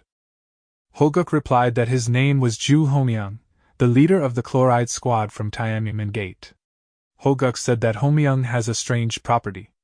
Kangchun was surprised to hear this and asked Hoguk what the property was. Hoguk replied that he didn't know exactly what the properties were, but that Homyoung was known to have the power to shoot at once. Young-woo assumed that Homyoung was using his property to stop his movements. He was then slammed to the ground by Homyoung's attack. Homyoung followed with another attack determined to end Young-woo, who just grinned at the incoming attack. Homyoung released an attack causing a large explosion. However, Young-woo emerged unscathed and smashed Homyoung to the ground. Myung was confused about how Youngwoo was able to move and use the technique again, but it was useless against Youngwoo, who delivered another attack. Myung thought back to Yoonhyung, who had always been there for him. When Myung became squad leader, Yoonhyung congratulated him. But Myung betrayed Yoonhyung and stabbed him in the back to gain more power, stating that his ability was stealing the properties of the people he kills. Myung knew Yoonhyung had a powerful attribute, and he wanted to steal it for himself. Yoonhyung was not angry at Myung and instead encouraged him to be the strongest. Myung launched an attack against Youngwoo. However, Youngwoo effortlessly countered, overpowering Myung and sending him crashing into the walls. Myung questioned how he managed to break his technique. Youngwoo responded to Myung's question with confidence, stating that Myung shouldn't take pride in landing several hits. He revealed that someone had provided him with a hint. This left Myung curious about the identity of this informant. To Myung's surprise, Yoonhyung stepped forward, claiming that she was the one who had given Youngwoo the hint. She explained that she knew that he has a compressive property capable of distorting and immobilizing human muscles. Youngwoo chimed in, explaining that he had utilized a technique called Ghost Blood Repair Skills to reverse the effects of this muscle distortion. Myung questioned how Yoonhyung was aware of his unique attributes. Yoonhyung recalled when Yoonhyung demonstrated his powers to her. She thought that if Yoonhyung could fully master his abilities, he would become a formidable individual. However, Yoonhyung had expressed his belief that such powers would be better suited for someone like Myung, who possessed grand ambitions and a desire for strength. Myung cried and admitted to being the one responsible for the death of his brother, who had been a constant presence in his life since childhood. Consumed by guilt and self-loathing, Myung saw himself as a devil and believed that by proving his existence through killing Youngwoo, he could earn recognition from the Gate Lord and possess Yoonhyung. He believed that by accomplishing these goals, he could provide peace for his deceased brother's soul. Youngwoo ignored Myung's sob story and stated that only the strong have the right to decide and delivered a heavy attack. Dokyeon and the twin discussed the fight that took place at the Tiananmen Gate, acknowledging Ha Jungwoo's strength. They recognized that Youngwoo possessed at least 7 martial arts skills at the level of a Lord Gate or higher, and they attributed the recent rise of the Jumgangmun Gate to his abilities. The twins suggested that they should eliminate Youngwoo before he becomes even stronger, as it aligns with their mission to assassinate the powerful individuals in Korea. However, Dokyeon expressed a wish to support Youngwoo instead, considering the conflicts and tensions among the gatekeepers. He expressed his skepticism towards Chai Mincheol, the Gate Lord, whom he saw as deceitful and cunning. They agreed to observe the unfolding civil wars while they do their job. In the Tiananmen Gate, Mincheol was furious and deeply disappointed by Myung's defeat, calling Myung a disgrace and a bastard. Mincheol believed that if Myung let go of Yoonhyung, he would have emerged victorious.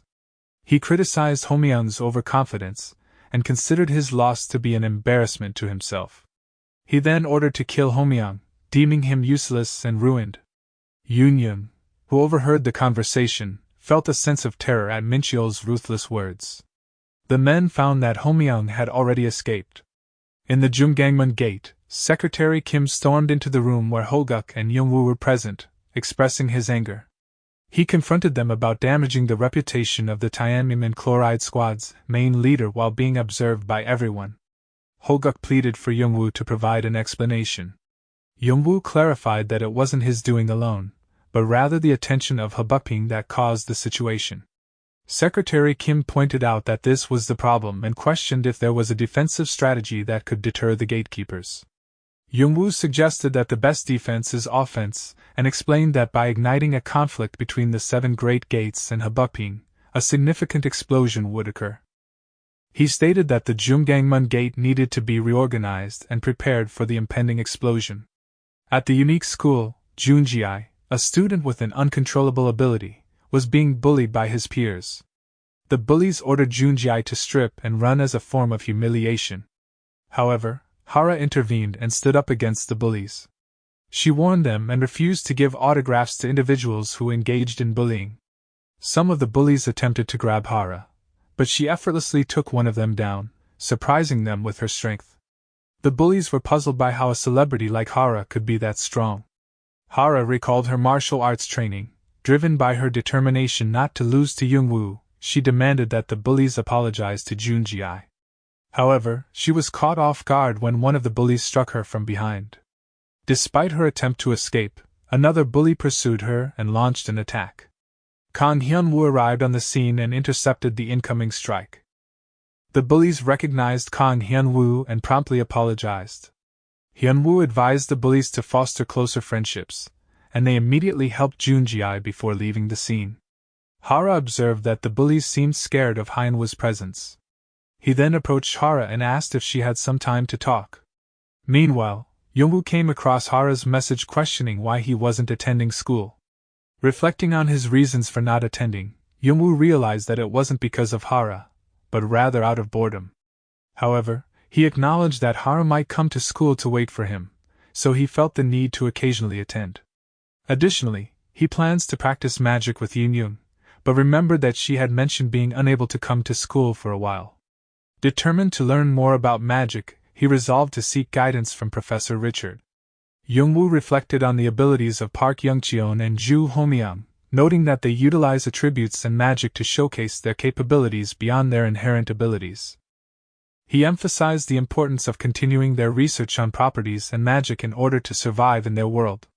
Youngmik arrived and reported to Youngwoo. Youngwoo remarked that it was later than he had anticipated. Youngmik informed him that they were expanding their search, although there were fewer leads than expected.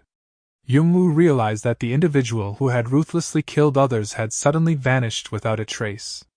This change in pattern indicated that the person had become stronger. However, Youngwoo acknowledged that caring about it at this point wouldn't make a difference. He assumed the enemy will be hiding, building up his own strength, for the right moment to attack, but he was confident to destroy him again. Youngmik informed Youngwoo that he had discovered something important. Youngwoo immediately realized that it was related to the reincarnation of Jean Gangbek, a significant figure. Youngmik confirmed that he didn't have all the details but believed the person they were investigating belonged to the Unique Union. He explained that the Unique Alliance, which oversees the cave and holds significant influence, is known as the Three Great Powers, alongside the Seven Gates and Guilds. Youngmik sensed that the individual they were tracking had intentions within the Unique Union. Youngwoo agreed that the Unique Alliance possessed the power to elevate Jean Gangbek to the highest rank. Youngmik mentioned that he had seen Hara going out with a guy. Youngmik reported to Youngwoo that he had conducted research on Seo Munail's activities but could not find any evidence of his whereabouts. In a restaurant, Hara expressed her urgency to Hyunwoo, indicating that she had limited time.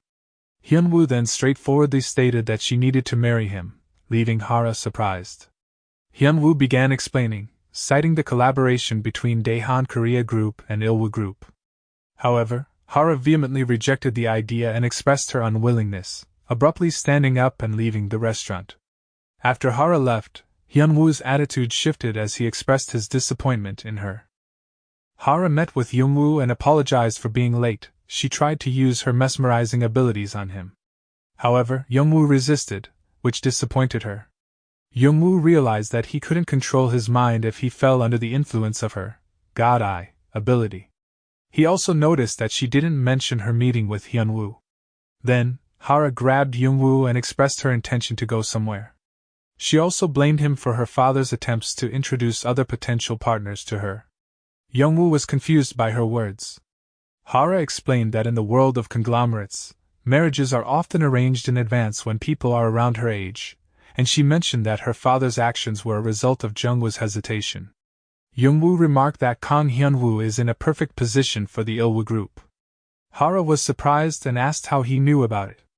Youngwoo explained that he heard from someone who saw the two of them together.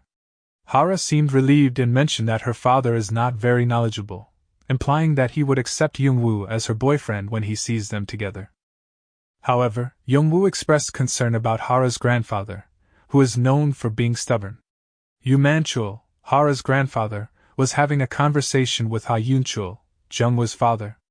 Manchul expressed his value for honor and mentioned that it's difficult to lie for personal gain. He advised Yunchul to be more convincing. Yunchul acknowledged his advice. Manchul then stated that he would give his answer regarding the investment in the hyperfactory development of lithium-ion batteries using energy stones after careful consideration. Yunchul thanked him for his consideration. After leaving the conversation with Manchul, Yunchul realized the challenges involved in securing investments and appreciated the opportunity to meet someone of Manchul's stature. As he contemplated this, he received a phone call from someone expressing interest in investing in his company. This left Yunchul surprised and shocked at the same time. Hyunwoo was reviewing Jungwoo's information and found that he was lucky he survived after defeating Park Ki-ho.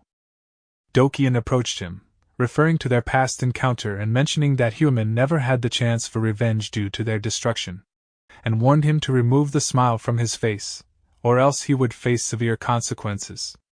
Hyunwoo chuckled, suggesting that if Dokyeon wanted to jeopardize the agreement between Habukping and Ilwa Group, he was willing to face any consequences, including having his neck broken.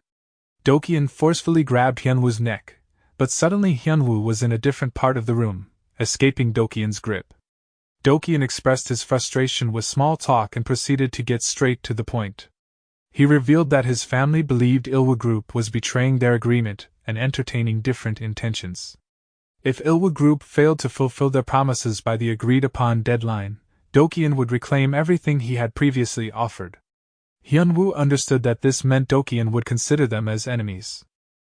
Hyunwoo calmly urged Dokyeon to convey the message to his family, emphasizing that beneath the influence of Habukping, the 7 Great Gates and the unique alliance would be brought to their knees.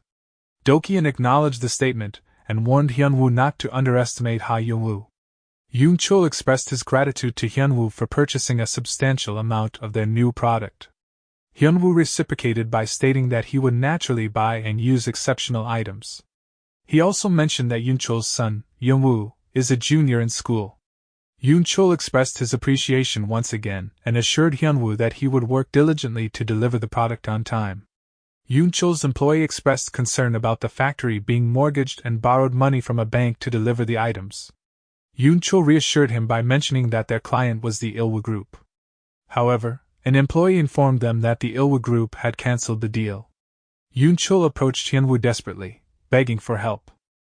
In response, Hyunwoo pretended to be unaware of the situation. Yunchul continued to plead with him, but Hyunwoo made a demand for the source technology of the hyper factory in exchange for receiving the ordered items. Dokyeon laughed at Hyunwoo's actions, considering him to be crazy for trying to challenge Hyunwoo. He dismissed the significance of Hyunwoo's family and believed that he was overestimating himself. However, Dokyeon considered a different matter to be more urgent. He believed that uncovering the secret behind the destruction of the human gate could lead to the destruction of the 7 Great Gates. He also mentioned that the perpetrator of the gate's destruction had significant control and operated alone. The twin expressed disbelief at the idea, citing Park Youngcheon's strength as a Lord Gate. However, Dokyeon emphasized that no matter how powerful someone is, they can be defeated if they encounter an even stronger opponent. Dokyeon acknowledged that the cunning individual behind the destruction of the human gate had concealed their identity and manipulated others for personal gain. The twins suggested investigating the location where the gate collapsed and where the greatest advantage was gained. Dokyeon agreed and mentioned that the situation was not as straightforward as it seemed. He also mentioned that there was no known master in Junggangmun capable of causing mass casualties like that. They discussed potential candidates, and Dokyeon contemplated whether Youngwoo could be the mastermind but concluded that he couldn't be an absolute master. Dokyeon emphasized the importance of uncovering the reasons behind the master's grudge against the human gate, as it seemed to be the motive for the destruction. He suggested focusing on finding the master who had reached the absolute level of skill using the clues they had gathered. Their goal was to uncover the master's identity and understand what had provoked such anger towards the human gate. Kangchun approached Youngwoo and informed him about the conflict between Hyunwoo and his family. Youngwoo, distracted by his own thoughts, initially misunderstood Kangchun's intentions. However, Kangchun clarified that he was concerned about the trouble Hyunwoo could cause for Youngwoo.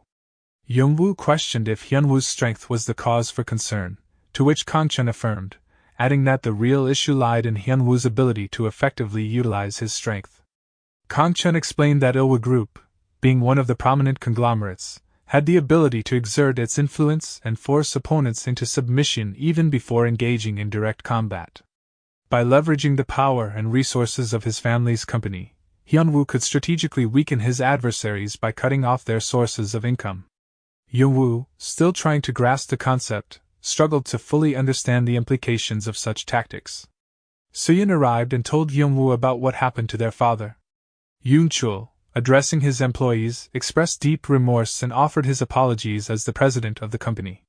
He acknowledged the hard work and dedication put into developing the new product, which unfortunately led to the company's bankruptcy.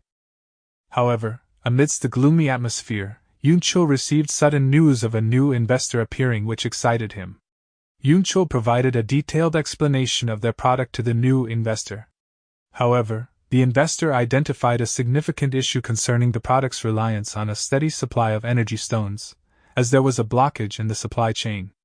Yoon-chul felt frustrated and annoyed, believing that his son, Hyunwoo, was nitpicking, giving him a hard time. At the Ilwa Group, a presentation is taking place regarding the Hyperfactory, a new product that harnesses the power of energy stones and is deemed highly lucrative. The presenter highlights the significant business potential of the Hyperfactory and suggests that by acquiring the technology from Hanyang Industries, the Ilwa Group can generate substantial profits.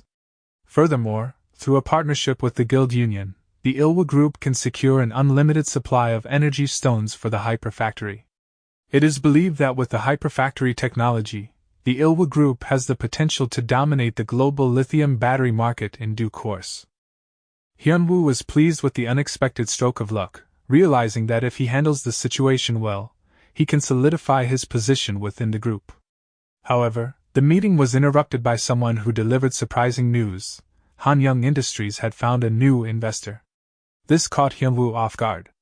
Yoon-chul was still in disbelief that his son, Hyunwoo, turned out to be the investor who saved the company. Hyunwoo confidently explained that he had invested his monthly salary using the Jumgangmun method, which proved to be a significant success. Despite his father's attempt to interject, Hyunwoo interrupted and reminded him of their agreement to keep the investment a secret. Yoon-chul agreed, understanding the need to keep it from Jungwoo's mother. Yoon-chul then suggested they go inside as his wife had prepared a delicious dinner. Hyunwoo observed from a distance. He expressed his surprise upon learning that Ha Young-woo was the investor behind the Hyperfactory. His secretary confirmed the information, although they were unsure of the exact amount Young-woo had invested. Hyunwoo then pondered how a high school student like Young-woo could have such a significant amount of money. The secretary also mentioned that Young-woo had been getting closer to Yuhara and seemed to have received assistance from the Daehan group. Hara finished her filming for a show and saw Young-woo waiting for her. She expressed her gratitude for coming and asked if he was nervous about meeting her parents. Young-woo appeared unconcerned, as he had heard that her parents were good people. Upon their arrival at Hara's home, they were surprised to find her grandfather, who she believed was on a business trip, waiting for them. Young-woo introduced himself as Hara's boyfriend to Man-chul. However, Man-chul expressed his disapproval, stating that he had no intention of marrying Hara to someone he considered a ruined child. Young-woo confidently informed Man-chul that the Daehan Group's intelligence was worse than he had thought. He revealed that he had recently received a significant investment, and resolved the issue involving the Ilwa Group. Man-chul questioned how a 17-year-old could have invested billions of dollars. Suddenly, guards appeared behind Young-woo. Hara quickly intervened and halted the guards from taking any action. Young-woo addressed Man-chul's assumption that he borrowed money from Hara, firmly stating that he did not. Man-chul questioned Jungwoo's claim, prompting him to respond confidently that he was not in a position to beg for money. Hara supported Jungwoo's statement, asserting that her grandfather had made a significant mistake. In response, Man-chul challenged Young-woo to provide reliable evidence to prove his claim. Young-woo proposed that if he could provide the evidence, Man-chul would approve of his relationship with Hara. However, if he failed to do so, he would permanently distance himself from Hara.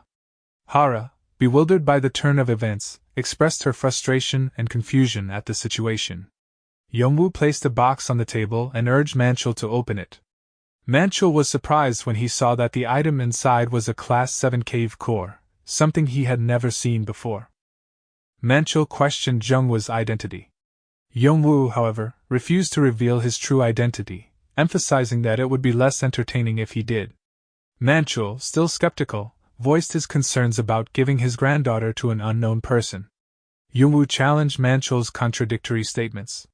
Manchul, contemplating his intelligence network, ultimately rejected the proposition. Hara, in protest, expressed her strong disinterest in being with Hyunwoo. Manchul remained skeptical, questioning whether Yongwoo had obtained the cave core himself and leaving his doubts unanswered. The guards attempted to subdue Yongwoo, but he easily defeated them. Manchul was astonished at how quickly the guards were defeated and realized that the information he had gathered about Yongwoo was incorrect. He felt deceived by a 17-year-old. Manchul then asked Yongwoo if he had known that he would be at the house that day. Hara was surprised by this revelation and asked Yongwoo for confirmation. Yongwoo confirmed, as evidenced by his preparation of the cave core.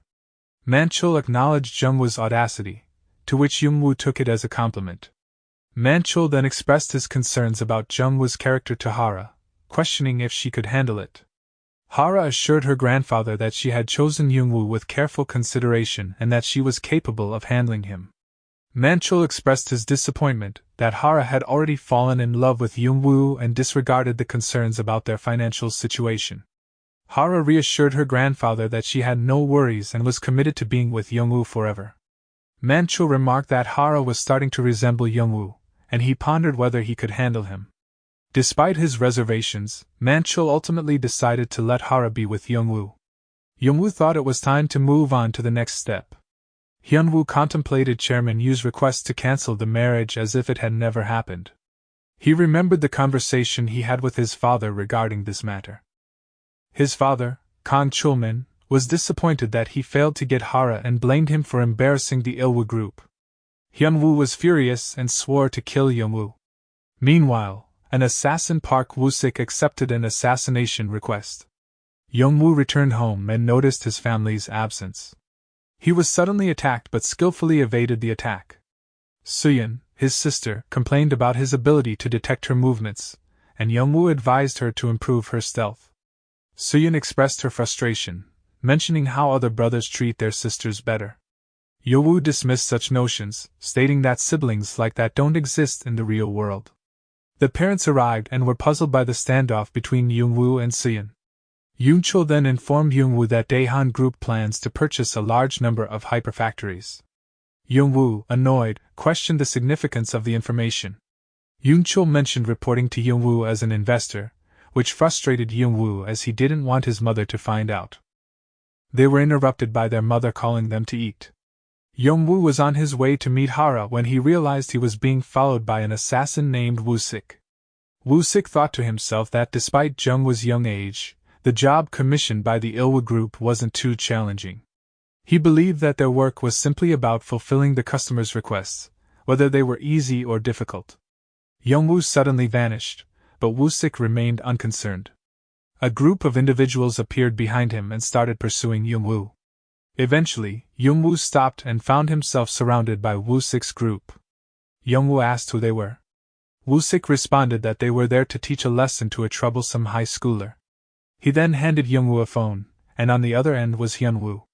Hyunwoo expressed his apology to Yongwoo, mentioning that he didn't intend for things to escalate to this extent. He criticized Yongwoo for interfering despite not fully understanding the situation. Woo-sik was eager to finish the job. Hyunwoo advised to consider the strength and identity of his opponent in his next life and bid farewell to Yongwoo. In response, Yongwoo grinned and remarked that they should have taken a closer look at their opponent as well. Yongwoo swiftly destroyed the group attacking him. He then appeared behind Woo-sik, who managed to evade the initial attack but was taken aback by Jungwoo's speed and strength. Feeling betrayed by Hyunwoo's lack of information, Woo-sik intended to make him pay, employing his ability to instantly appear behind Yongwoo.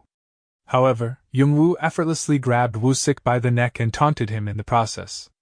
Woo-sik quickly realized that Yongwoo possessed extraordinary abilities, but before he could react, Yongwoo swiftly ended his life. Just as Yongwoo was about to leave, more assassins arrived, inquiring about Woo-sik's whereabouts. Ignoring their questions, Yongwoo confidently instructed them to attack him all at once. The group complied, launching their assault. Hyunwoo waited for Hara, contemplating the supposed demise of Ha Hyunwoo. Untrusting of Park Woo-sik, he decided to employ another assassin team, known as Darkness, to ensure the task's success.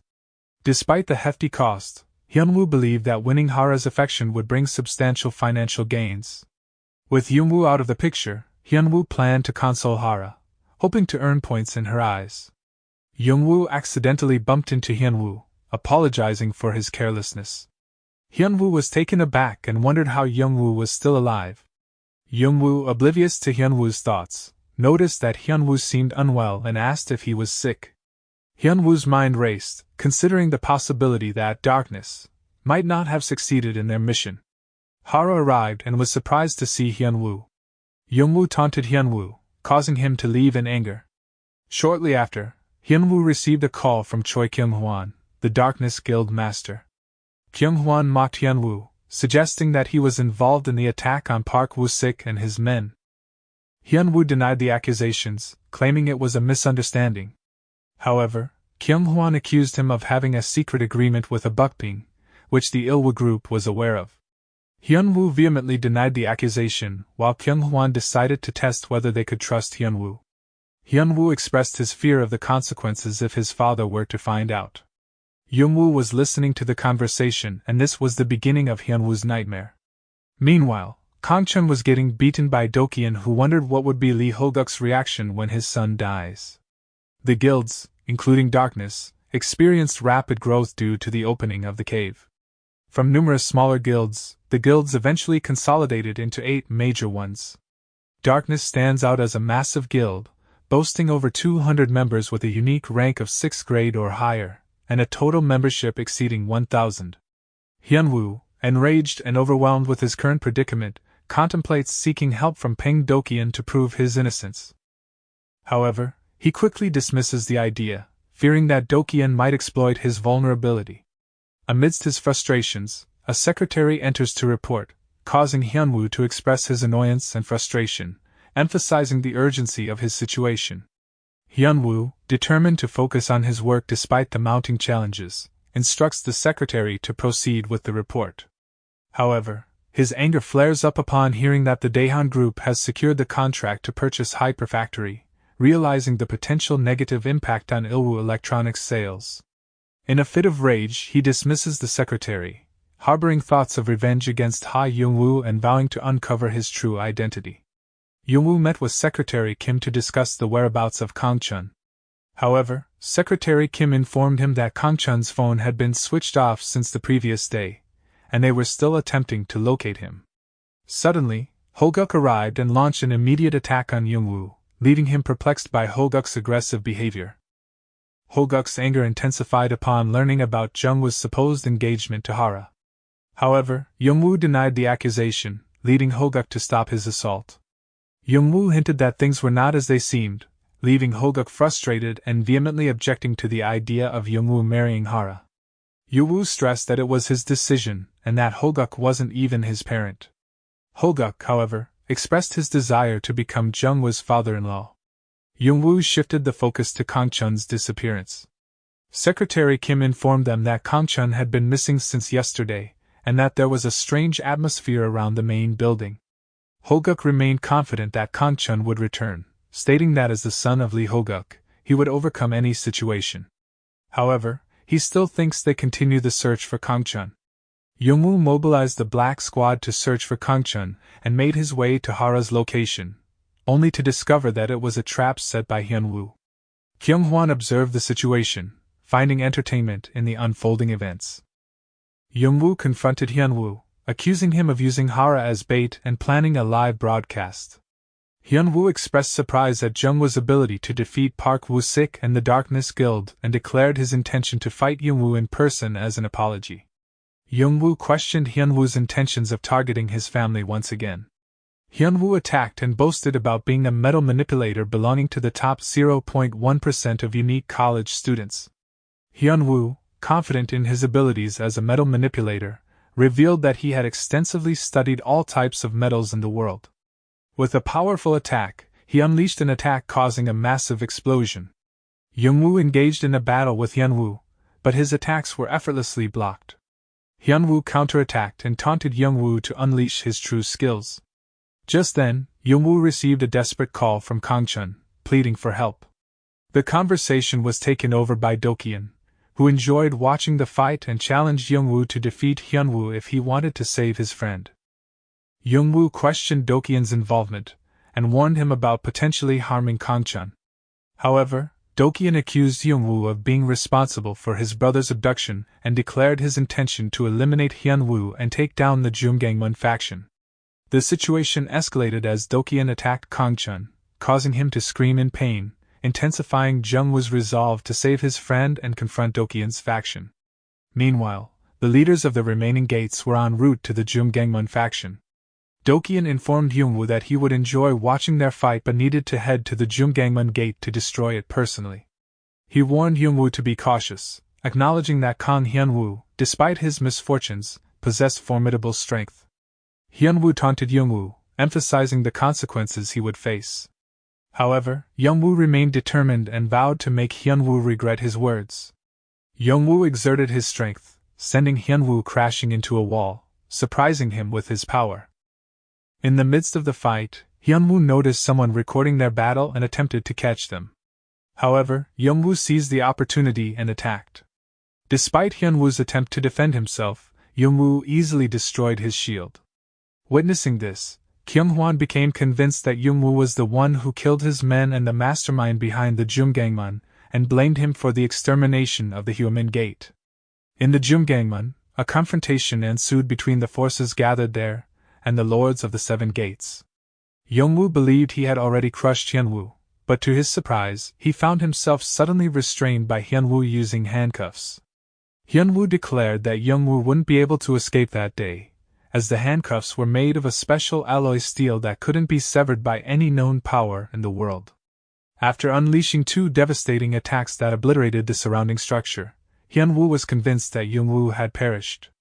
He laughed and set his sights on his next target, Peng Dokyeon. Hoguk taunted the members of the Seven Gates Alliance for their audacity to confront Jumgangmun. Secretary Kim tried to intervene and calm the situation, questioning why the alliance was persecuting their gate. Min Cheol explained that there were reports of Jumgangmun exterminating human. Secretary Kim vehemently denied the accusations, claiming it to be a misunderstanding. Dokyeon, presenting Kangchun as evidence, vowed to make them pay for their actions. Hoguk, enraged by seeing Kangchun's condition, recklessly charged forward despite Min Cheol's attempts to restrain him. The result was a powerful explosion. Hoguk then targeted Dokyeon, but his attack was effortlessly evaded, and he was swiftly countered by Dokyeon's own strike. The leaders were astonished by Dokyeon's formidable strength. Hoguk, getting back on his feet, laughed and commended Dokyeon's power, eagerly anticipating a true battle. However, he was interrupted by Secretary Kim, who intervened to prevent further escalation. Secretary Kim managed to calm down Hoguk and began addressing the 6 gatekeepers. He sternly reminded them of their violation of the Gate Alliance agreement and demanded concrete evidence to justify their attack on Jumgangmun. Min Cheol's supported emphasized that Dokyeon held the authority to investigate the human gate incident, and the reason the gatekeepers gathered was because of the evidence that Dokyeon had found. Hoguk rallied his people around him, while Dokyeon found amusement in their spirited response. Secretary Kim demanded concrete evidence, prompting Dokyeon to share an intriguing piece of information. He revealed that Hoguk's son had informed him about a survivor from the human gate incident. Dokyeon called out to Pangs, who introduced himself as the 3rd son of Habukping. Pangs testified that on the night of the human's destruction, the one responsible was none other than Choi Kyunghwan, the master of the Darkness Guild. Kyunghwan, who had been observing the situation, was perplexed by the turn of events. He was certain that he was not responsible for the human's destruction. Even Hyunwoo, caught off guard, shared in his confusion. Suddenly, Youngwoo appeared behind Hyunwoo and taunted Hyunwoo, accusing him of getting carried away without even knowing who his real opponent was. Hyunwoo, after being thrown against a wall, questioned how Youngwoo managed to withstand his attack. In response, Youngwoo casually tossed the handcuffs in front of Hyunwoo, mocking his reliance on such a trivial weapon. Youngwoo expressed his disappointment in Hyunwoo's abilities and challenged him, wondering if he had any more surprises up his sleeve. In a fit of rage, Hyunwoo launched an attack at Jungwoo, but all his moves were effortlessly countered. Jungwoo declared that the fight was no longer enjoyable and forcefully slammed Hyunwoo against the wall. Confused, Hyunwoo questioned how Jungwoo possessed an intangible sword. Jungwoo revealed that he was the one who destroyed the human, not Choi Kyung-hwan. Hyunwoo realized that Jungwoo had orchestrated their confrontation from the beginning. Hyunwoo asked about Peng's accusations against Choi Kyung-hwan, to which Jungwoo revealed that he had manipulated Peng's soul to give the desired answers. Despite everything, Jungwoo offered Hyunwoo a chance to survive. Dokyeon, filled with disbelief, urged Peng's to clarify once again if it was truly Choi Kyung-hwan who destroyed the human gate. Peng's confirmed it, but Dokyeon dismissed his words, attributing them to a clouded mind after being trapped for so long. Dokyeon insisted that Hoguk was the one responsible for the extermination of the human gate. Hoguk, amused by Dokyeon's accusations, laughed off the claims and urged him to apologize for his mistaken beliefs. However, Dokyeon remained steadfast, determined to get a confession from Hoguk. Mincheol stepped in and suggested that there was no need to prolong the fight now that the true culprit had been identified. However, he desired for both Jung Gangmun and Habukping to suffer some damage from the confrontation. Dokyeon knew Mincheol's motives, and realized that he was using the situation to his advantage. He contemplated the idea of exploiting the pros and cons of Lord Gate Che's actions, knowing that ultimately they would need to confront each other regardless.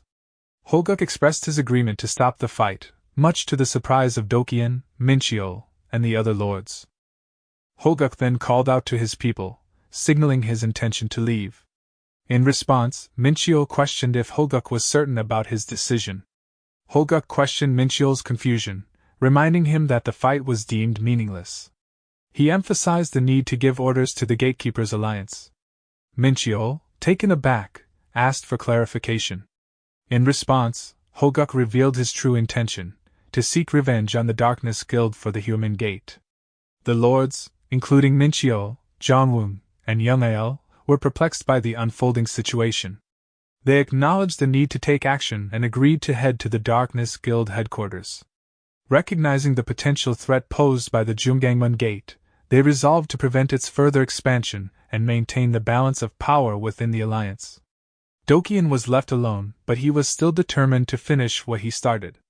On their journey, Secretary Kim proposed taking Kangchun to the hospital, but Kangchun regained consciousness. Hoguk inquired what happened earlier when he was confronting Dokyeon, and Kangchun used telepathy to halt his father, and revealed that everything was part of Jungwoo's plan. Hoguk expressed his enjoyment of the previous fight, while Kangchun confirmed that it was indeed part of Jungwoo's plan. Hoguk laughed, and reassured his confidence in his son's abilities. Kangchun mentioned the importance of the Jungangmun technique that saved his life and urged him to be concerned about his youngest son. Hoguk, however, dismissed any worries and eagerly inquired about the details of Jungwoo's plan.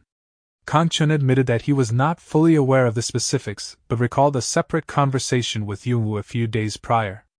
Jungwoo insisted, framing it as a training opportunity to gauge Kangchun's strength. However, Kangchun remained unwilling to go along with it. Kangchun revealed to Dokyeon that it was the Darkness Guild who had kidnapped someone and imprisoned them in a safe house. He then boasted his acting skills to Hoguk, who questioned if Kangchun was still capable of fighting. Kangchun assured him that he could. Secretary Kim came to the realization that Jungwoo's plan was to instigate a conflict between Habukping and the Darkness Guild. Kyung-hwan expressed his surprise that the third successor of Habukping was hidden in the Darkness Guild's warehouse, as he had never received any such report. Dark Star also admitted that they were unsure how Panks ended up in their warehouse with tight security. By the time they realized it, he had already been taken to Habukping. Kyung-hwan speculated that someone deliberately planted Panks in their property and leaked the information to Habukping, with the intention of provoking a conflict between their guild and Habukping. He wondered if it could be the kid from the Ilwa group behind this scheme. Dark Star informed Kyung-hwan that the 7 gatekeepers from the 7 Great Gates, led by Jungangmun Gate, were on their way to their guild. Kyung-hwan was shocked by the speed of their arrival. Meanwhile, Kangchun and his group managed to break through and enter the Darkness Guild. Kang Chun displayed his skills by defeating multiple enemies, and ordered his comrades to clean up the area swiftly. But they were blocked by Kang Young-hak, 7th rank in the Darkness Guild. Young Il expressed his belief that if Jungangmun Gate continued with its current actions, it would lead to the government granting them more power and control over the Darkness Guild's public and commercial areas. He urged Mincheol and the Gate Alliance to join forces with Jungangmun in attacking. However, Dokyen vehemently opposed the idea and declared anyone who attacks the Darkness Guild will be treated as enemies of the Habukping. Meanwhile, Mincheol had his own thoughts, seeing Dokyen's actions as mere excuses to increase Habukping's influence in Korea. Despite his previous failure, Mincheol decided to go along with Dokyen's plan. Young-hak launched an attack on Kang Chun, but Kang Chun managed to evade and strike back. However, Young-hak proved to be unaffected by physical attacks and retaliated, slamming Kang Chun to the ground. Just as Young-hak was about to deliver a finishing blow, Kang Hyun arrived and intervened. Kang Hyun and Kang Chun joined forces to defeat Young-hak. They skillfully evaded his attacks while Young-hak taunted them and wanted to see the power of Jungangmun. In response, Kang Hyun and Kang Chun unleashed their true power, revealing that their earlier display was merely a warm-up. Young-hak threw his totem belittling his opponents, but Kang Hyun and Kang Chun easily blocked the attack and Kang Chun effortlessly picked up the totem. It became apparent to them that the Guardian of the Darkness Guild was too weak. Kang Chun retaliated by throwing the totem back at Young-hak. Meanwhile, Young-woo arrived at the Darkness Guild and witnessed the aftermath of the battle. Young-woo contemplated the nature of laws and their control over the world. He expressed his belief that true power can override any law, and he intended to establish his own rules within the Darkness Guild. Young-ik reminisced about his past as a bully and reflected on how he had found his purpose since meeting Young-woo. He expressed his determination to continue following Young-woo. Young-woo acknowledged Young-ik's loyalty but reminded him that there are no guarantees. As Young-hak crashed in front of them, Kang Chun emerged with his group, ready to find Kyung-hwan. Meanwhile, Holguk called out Kyung-hwan, effortlessly defeating the enemies surrounding him. He received a call from Young-woo, who informed him that Kyung-hwan had escaped and advised him to retreat, assuring him that the Black Squad would handle the situation. Holguk was frustrated as he wasn't satisfied with the battle. Suddenly Young-ik was hit by Dokyen, who was eager to fight Young-woo. Dokyen expressed his determination to destroy the Jungang Gate and its leader, viewing the presence of everyone as an opportunity. However, Young-ik stood up and taunted him. In a fit of anger, Dokyen launched an attack, but Young-ik effortlessly brushed it aside, leaving Dokyen impressed.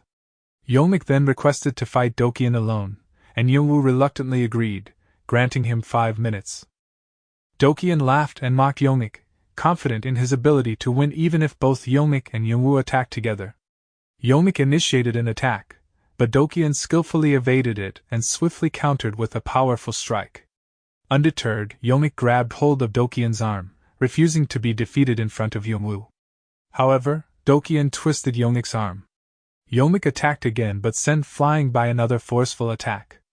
Mocking Young-ik and the Black Squad, Dokyen provoked him further. Unable to tolerate the disrespect towards his group, Young-ik bit Dokyen in a fit of anger. This action infuriated Dokyen, who sought to finish Young-ik off. However, Young-woo intervened, slapping Dokyen away and declaring that the 5 minutes is up. In the Guild's Alliance Conference Hall, a meeting was underway. An unidentified man addressed the group, stating that it wouldn't be challenging for their guilds to form an alliance with the Darkness Guild against the Jungangmun Gate and other gates. However, the complication arose from the involvement of the Chinese government and Habuk in the conflict. Given the circumstances, it was decided to abandon support for the Darkness Guild. It was emphasized that if Peng Dokyen were to perish in the current situation, the members of the Darkness Guild would face severe retaliation from the Chinese government. Young-woo commended Young-ik for his dedication and instructed him to prepare the Black Squad for training.